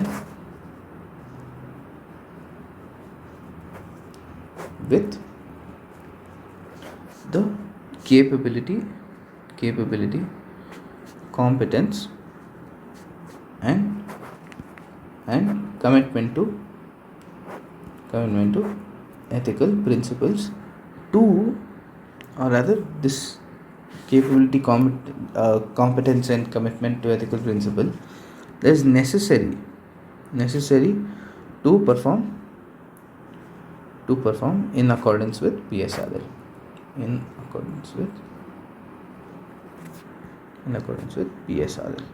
Okay, firm should design policy and procedures that provided with reasonable assurance that the firm has sufficient personnel with capability, competence, and commitment that is necessary to perform in accordance with PSRL, which is professional standards and regulatory and legal requirements. Okay, this to enable the firm or engagement partners to issue reports that are appropriate in the circumstance. To issue reports appropriate in the circumstance. So if you see with regard to quality control, most necessary is these two only. Okay, that the firm and its personnel perform in accordance with PSRL, and it enables the engagement partner to issue reports that are appropriate in the circumstance. Okay. So basically, what is it saying? It is saying that the firm should prepare policy and procedure that provided with reasonable assurance that the firm has sufficient personnel with the capability, competence and commitment to ethical principles that is necessary to perform in accordance with PSRL to enable the firm or engagement partner to issue the reports appropriate in the circumstance. Okay, so basically, first is it has sufficient personnel. Let's just ignore this. Okay, it has sufficient personnel that is necessary to perform in accordance with PSRL, which is professional standards and legal and regulatory requirements. Okay, the firm has sufficient personnel to perform in accordance with PSRL and issue reports appropriate in the circumstance. Now, how easy did that become, right? So the firm should design policy and procedures that provided with reasonable assurance that the firm has sufficient personnel with capability, competence and commitment to ethical principles which is necessary to perform in accordance with PSRL and to enable the firm or engagement partner to issue reports that are appropriate in the circumstance. Okay, very simple, very easy, right? So this is what SQC-1 says about human resources. Okay, next, such policies and procedures should address HR issues including recruitment, compensation, training, career development, performance evaluation. Okay, I think it's all very basic. I think if you just pause and just go through this, I think it should be fine. Recruitment, compensation, training, career development, performance evaluation. Okay, next. When you're assigning engagement teams, right? When you're assigning engagement teams, you should communicate the engagement partner's identity to the client and TCWG. Okay, you should communicate engagement partner's identity and role to the client management and TCWG. Okay, the engagement partner has you should ensure that the policies ensure that the engagement partner has required capability, competence and authority. And lastly, the responsibilities of the engagement partners are clearly defined and communicated to that partner. Okay, so the firm should communicate the identity of the engagement partner and his role to the client. Okay, along with that, the firm should also ensure that the responsibilities are communicated to this engagement partner. Okay, that the responsibilities of the engagement partner are clearly defined and are communicated to that engagement partner. And lastly, the engagement partner has required capability, competence and authority. Okay, so obviously all this has to be checked with regard to human resources. Okay, I think this video is already going up to 1 hour 50 minutes, I think. Okay, so now we completed leadership responsibilities, ethical requirements, acceptance and continuance, human resources, and these are the last two things that are remaining. Okay, these are the last two parts that are remaining.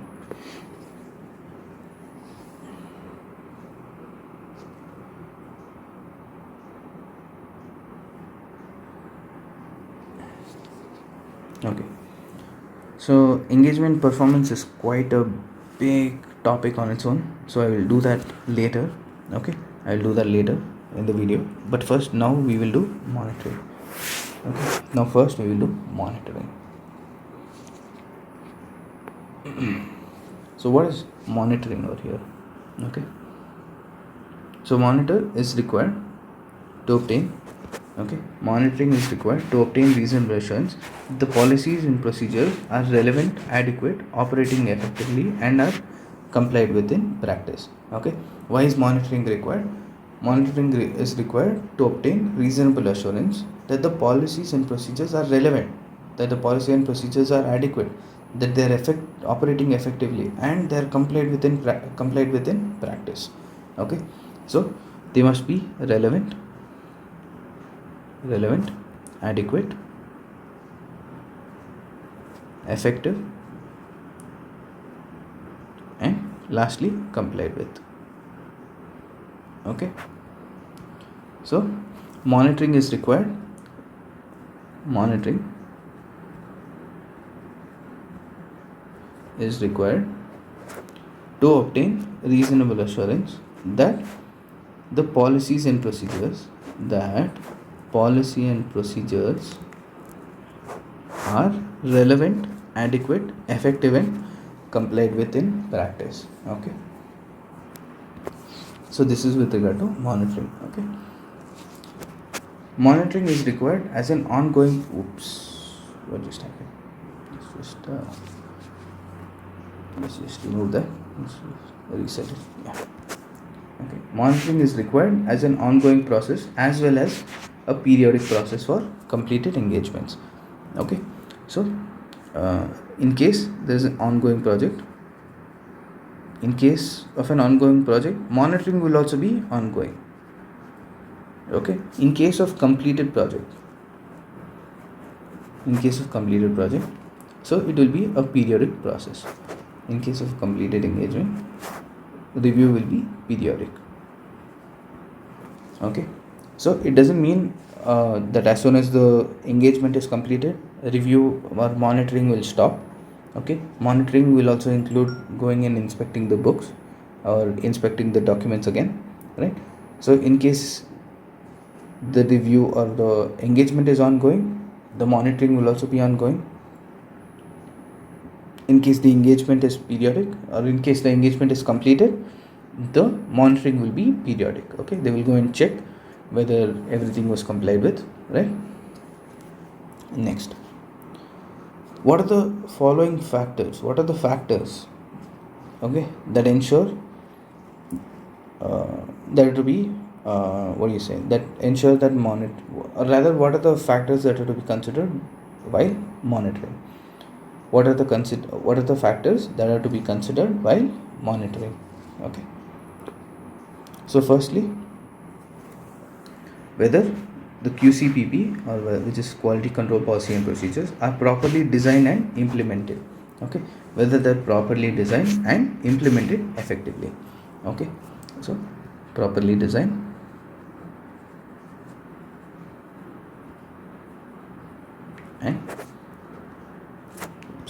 and implemented effectively. Okay, next, whether policy reflects changes in legal and regulatory framework. Okay, whether policy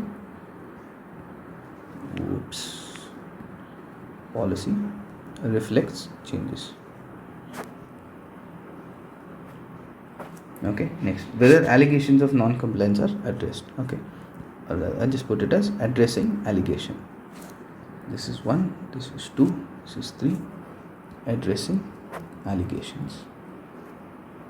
Okay, next, assignment of experienced personnel with required authority. Okay, whether experienced personnel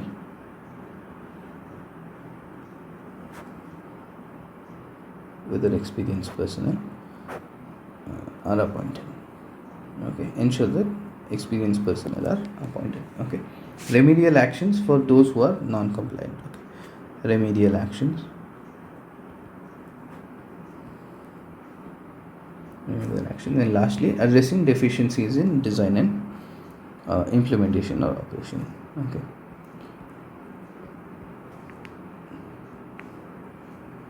addressing deficiencies. Okay, let's just try to remember from these points itself. Okay, so basically a shortened version. Okay. So first is you have to check whether the quality control policy procedures, okay, QCPP, are properly designed and are implemented effectively. Properly designed and implemented effectively. Okay. Next, whether policy reflects the changes. Whether policy reflects changes in legal and regulatory environments, okay, or regulatory frameworks. Okay. Next, addressing the allegations. If there's any allegations with regard to non-compliance, okay, you have to address those allegations. Okay. Next, experienced personnel are appointed. Ensure that experienced personnel are appointed. In case of any non-compliance, ensure that remedial actions are taken. And lastly, address the deficiency in design, implementation, or operations. Okay. So I think it was fairly simple. So first we saw why monitoring is required. Monitoring is required to ensure that the policy and procedures are relevant, adequate, effective, and compliant. Okay, RAEC, relevant, adequate, effective, and compliant within practice. So monitoring is required to ensure that policies and procedures are relevant, adequate, effective, and compliant within practice. Okay. Monitoring is either can also be both ongoing as well as periodic. Okay, ongoing as well as periodic. Okay, so both. Next, what are the factors that have to be followed for ensuring that monitoring is done properly? First is to ensure that policy and procedures are properly designed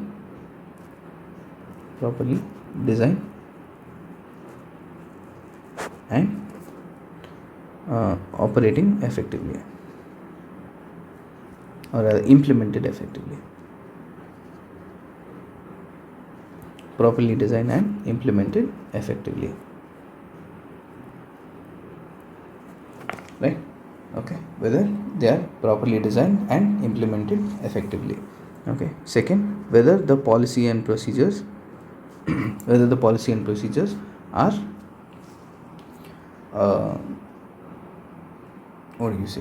reflecting. Okay. Whether policy and procedures reflects the changes in framework. Right? And then what else did we see? We saw if there's any allegations, right? Allegations, then you address those allegations. Okay, address those allegations. Next, what did we see? We saw that you have to give monitoring must be assigned to experienced personnel.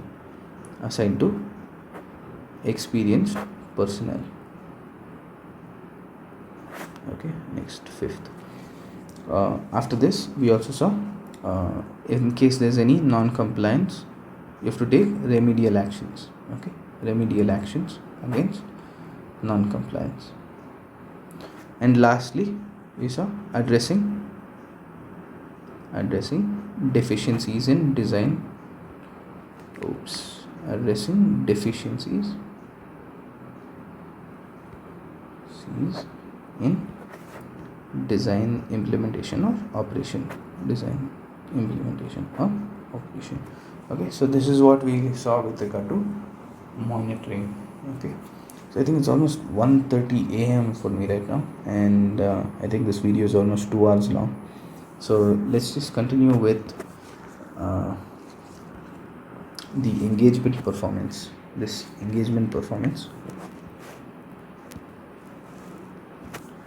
So engagement performance and SA 220 in the next video.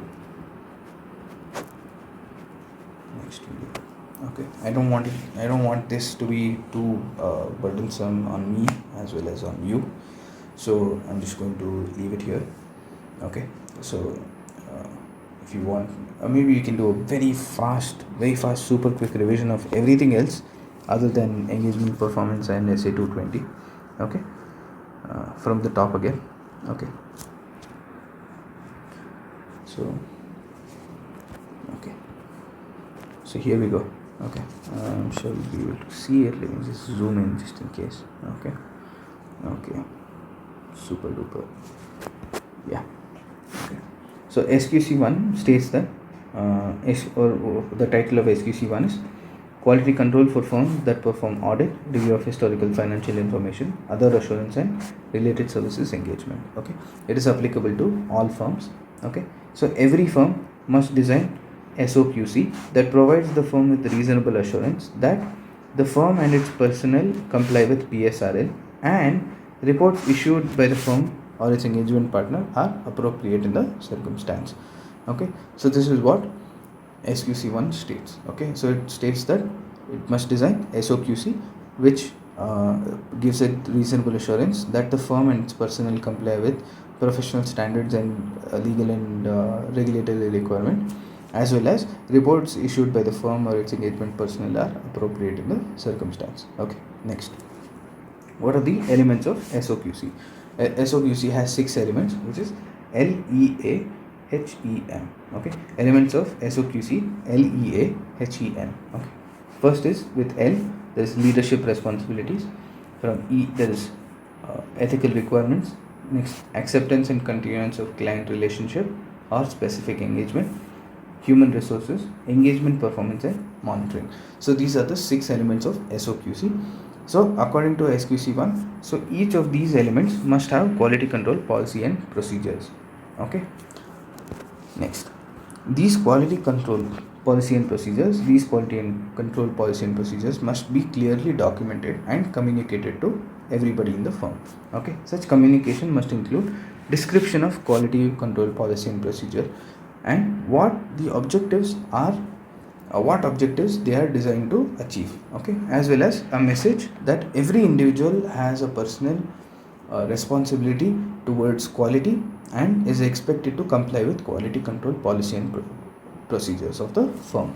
Okay, next we dove into the each of the elements, right? So first we started with leadership responsibilities. In case you can't see, just zoom in YouTube. Okay, so first is leadership responsibilities. First we saw CEO or managing partner is responsible for quality control. Okay, first. Next, CEO or managing partner may assign operational responsibilities to other persons, but they need to have sufficient appropriate experience, ability and authority. Okay, so this is the second point. Okay, first is that CEO or managing partner is ultimately responsible for quality control. He may assign operational responsibilities to others, but such other person must have sufficient experience and ability and authority. Okay, lastly, the firm must promote an internal culture where quality is essential. Okay, so these are the 3 points that we have seen. We have also seen one more point where the leaders must lead by example. Okay, the leaders must set example with regard to quality. Okay, and we had seen another, so with these 4 points plus we had seen another 3 key elements. Okay, 3 key elements which highlighted the importance of firms or rather which highlighted the firm's importance to quality. Okay, what are those 3 key elements? One is that the management's responsibilities must not compromise quality of work. Management's responsibilities must not compromise the quality of work. Next, performance evaluation, compensation, promotion policy must reflect commitment to quality. Okay, the performance evaluation, compensation and promotion policy must reflect commitment to quality.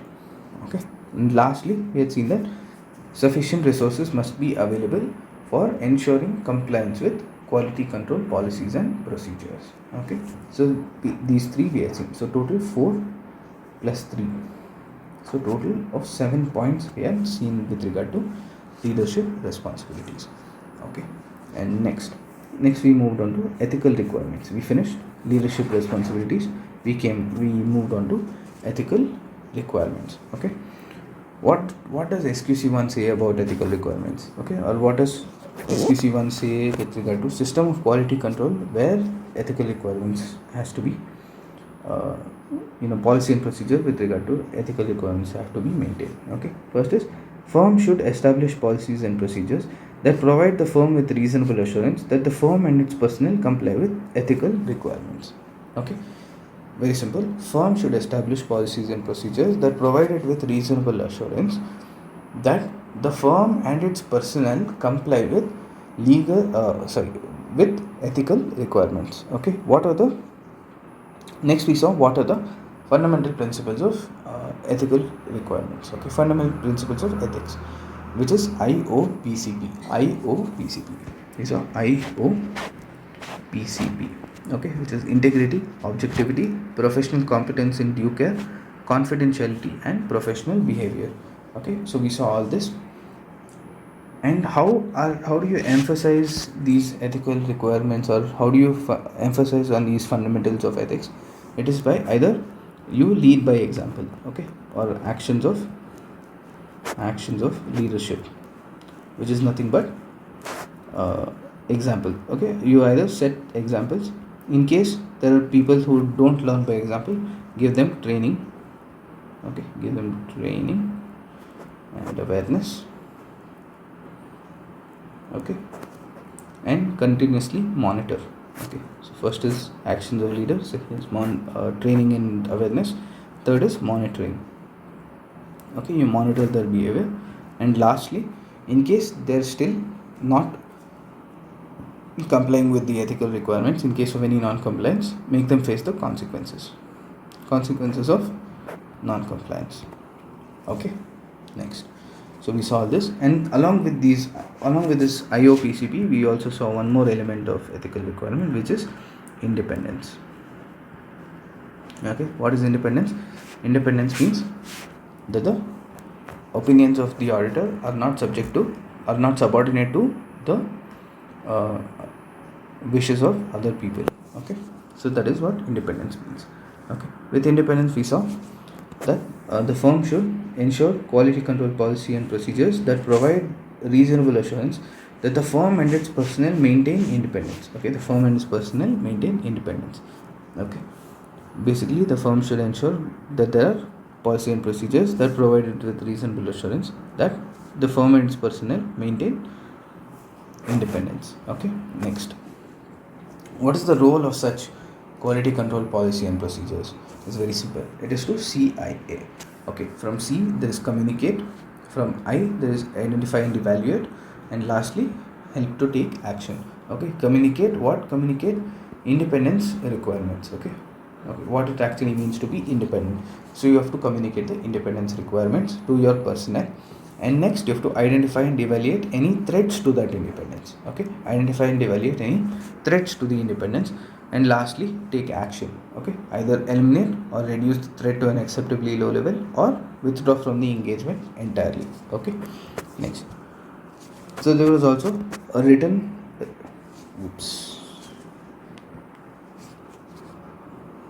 there's also a written confirmation that you have to take from your personnel. Okay, written confirmation about complying with quality control policy and procedures. You have to take that annually. Okay, safeguard against familiarity threats.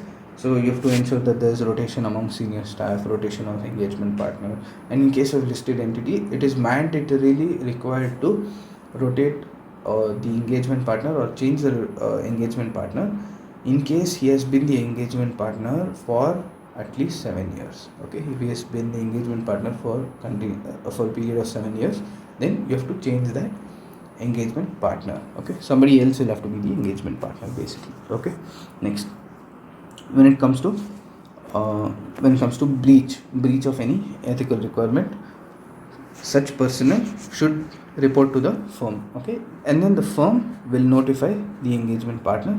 The engagement partner will take action, and whatever action he has taken, he will report it back to the firm. Okay, that's it. Next, we moved on to acceptance and continuance. Sorry, I think I'm catching a bit of cold right now. Okay. Why does this keep happening? Okay. So quality control policy and procedures relating to acceptance and continuance of client relationship and specific engagement is designed such that it provides reasonable assurance that the firm will undertake or continue a relationship only when three things. First, integrity of client is considered and there are no issues. Secondly, firm is competent and has the required time, capability and resources. Lastly, firm can comply with ethical requirements. Okay, first, integrity of client is considered. Integrity of client is considered, and there is no issue with integrity of client. Secondly, firm's competence and capability, or rather, firm's competence and the firm is competent and has the required capability, time, and resources to complete the engagement. And lastly, the firm can comply with ethical requirements. So it should ensure there are policy and procedures that provide reasonable assurance that the firm will undertake or continue only when there is no issue with client integrity of client, the firm is competent and has the required time, capability, and the firm can comply with ethical requirements. If the firm is not if the client is not in, if the client has no integrity, then you will not accept it or you will discontinue it. Okay, if the firm is not competent to continue that client engagement, or if it's not competent to accept that engagement, then obviously it will not take on that engagement at all. If there's any problem with regard to ethical requirements, if it cannot follow any ethical requirements, then it has to decline or get out of that engagement or client relationship itself. Okay, so what are the matters that are to be considered with regard to integrity of client? Okay, with regard to the first point, which is integrity of client. Okay, the mnemonic was Rao fees is low because he was caught doing money laundering and crime, limits his work, so nobody will reappoint him. Okay, so with regard to R, there was reputation of client, management, TCWG and partners. And with regard to A, there was attitude towards matters like aggressive interpretation of standards. With regard to O, there was nature of operations. F, fees, basically the fees is low, right? So fees is low, a client insists on paying low fees. Money laundering and crime. Okay, client is involved in money laundering or crime, then they have no integrity. If the client is placing any limitation on scope of work, then client has no integrity. And we'll have to see why the previous auditor has not been appointed or resigned, or nature of his appointment. Okay, so we'll have to see all that. Okay, next with regard to firm's competence. Okay, with regard to firm's competence, we'll have to see IRR, PEE and T. Okay, which is industry specific knowledge, regulations and reporting requirement. Okay, if the firm has that specific knowledge, then obviously go ahead. If you don't have, don't go ahead, right? If you know that if you know the regulations and reporting requirement for that particular entity, go ahead. If you don't know, don't go ahead. Okay, next, P, if it has sufficient personnel, whether any expert involvement is required. And lastly, eligible individuals for EQCR. I think this is the one that we had kind of not remembered, so we'll just try and remember that this time. Okay, let me just mark it, saying that I'd forgotten it last time. Just a bit of a red mark. Okay, next, yeah, so now, yeah, so eligible individuals. Okay, so it must have eligible individuals that can conduct EQCR. Okay, next, lastly, timeline. Okay, if the engagement can be completed within the deadline. If it can be completed within deadline, obviously go ahead and take it. If you can't complete it within deadline, don't take it. That's all. The firm is basically not competent to take that engagement. Okay, now in this case, lastly, which was regard to the firm can comply with ethical requirements or not. How do we check that? Okay, if it uncovers any information that would have caused it to decline the engagement, then the firm should consider its professional and legal responsibilities, including if it must inform those who appointed them or any other regulated body. Okay, whether it should inform those who appointed them or if it should inform any regulatory body. Okay, and it should also consider the possibility of withdrawing from the engagement. Okay, so it should also consider the possibility of withdrawing from that engagement. Okay, but before withdrawing, in case it considers withdrawing, before withdrawing, it should communicate the actions with those charged with governance. Okay, and if you are withdrawing, inform them and provide the reasons for withdrawal. Okay, and you will also have to consider regulatory and legal requirement to stay or withdraw. You have to consider legal or regulatory or legal requirement to stay or withdraw. Okay, and lastly, you have to document any significant issues that were faced, conclusions that were reached, and basis for that conclusion will also have to be documented. Okay, next, after this we saw human resources. Human resources is also fairly simple. Okay, so it should establish policy and procedures designed to provide it with reasonable assurance that it has sufficient personnel with the capability, competence, and commitment to ethical principle that is necessary to perform in accordance with PSRL, and that enables the firm or its engagement partners to issue a report that are appropriate in the circumstance. Okay, that's fairly easy. After that we saw monitoring, right? We saw monitoring. Okay, there you go. So monitoring is required to obtain reasonable assurance that the policies and procedures are relevant, adequate, effective, and complied with in practice. Okay, it can either be ongoing or periodic, right?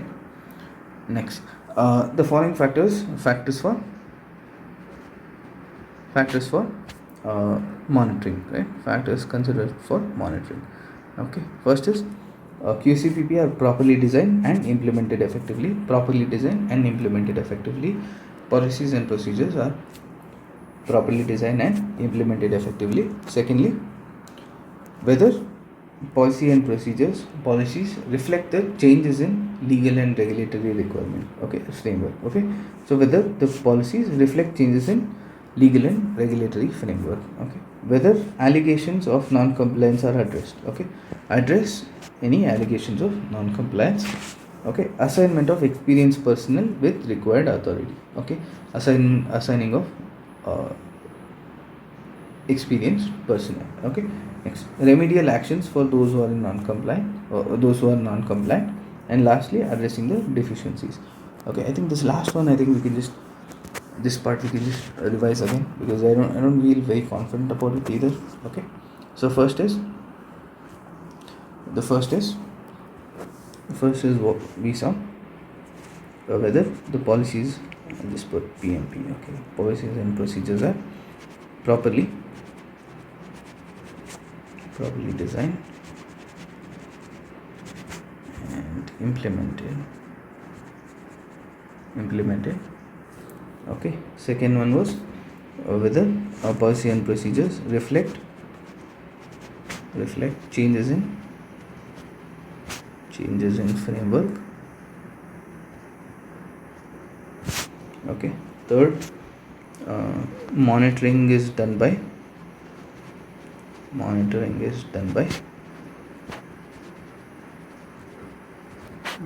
experienced professionals or experienced personnel, right? And then we saw the allegations addressed, allegations of non-compliance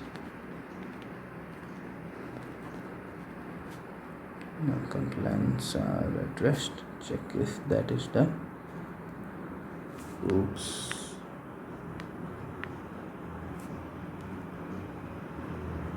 Addressed. Fifth point.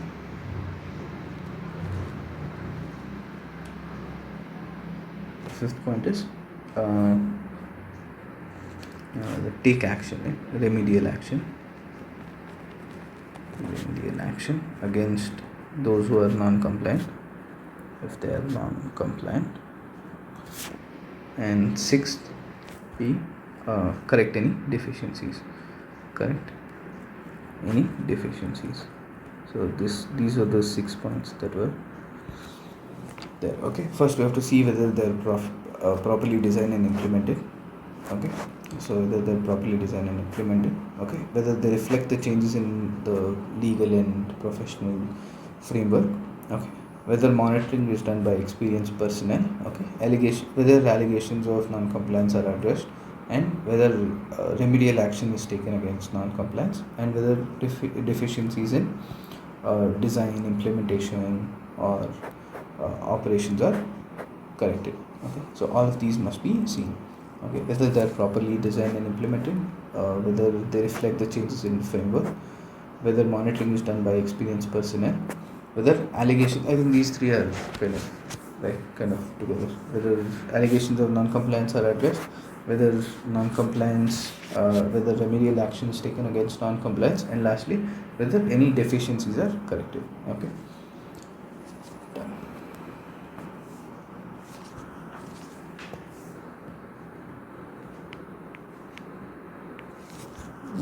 I don't know what happened there. I think it's kind of stuck there.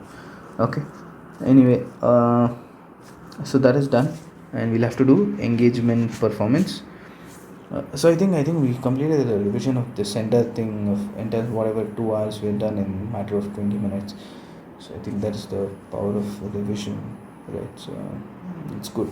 And next we'll do engagement performance. This engagement performance and SA 220 in the next video. Okay. Cool. Stay well. Take care. Bye bye. See you.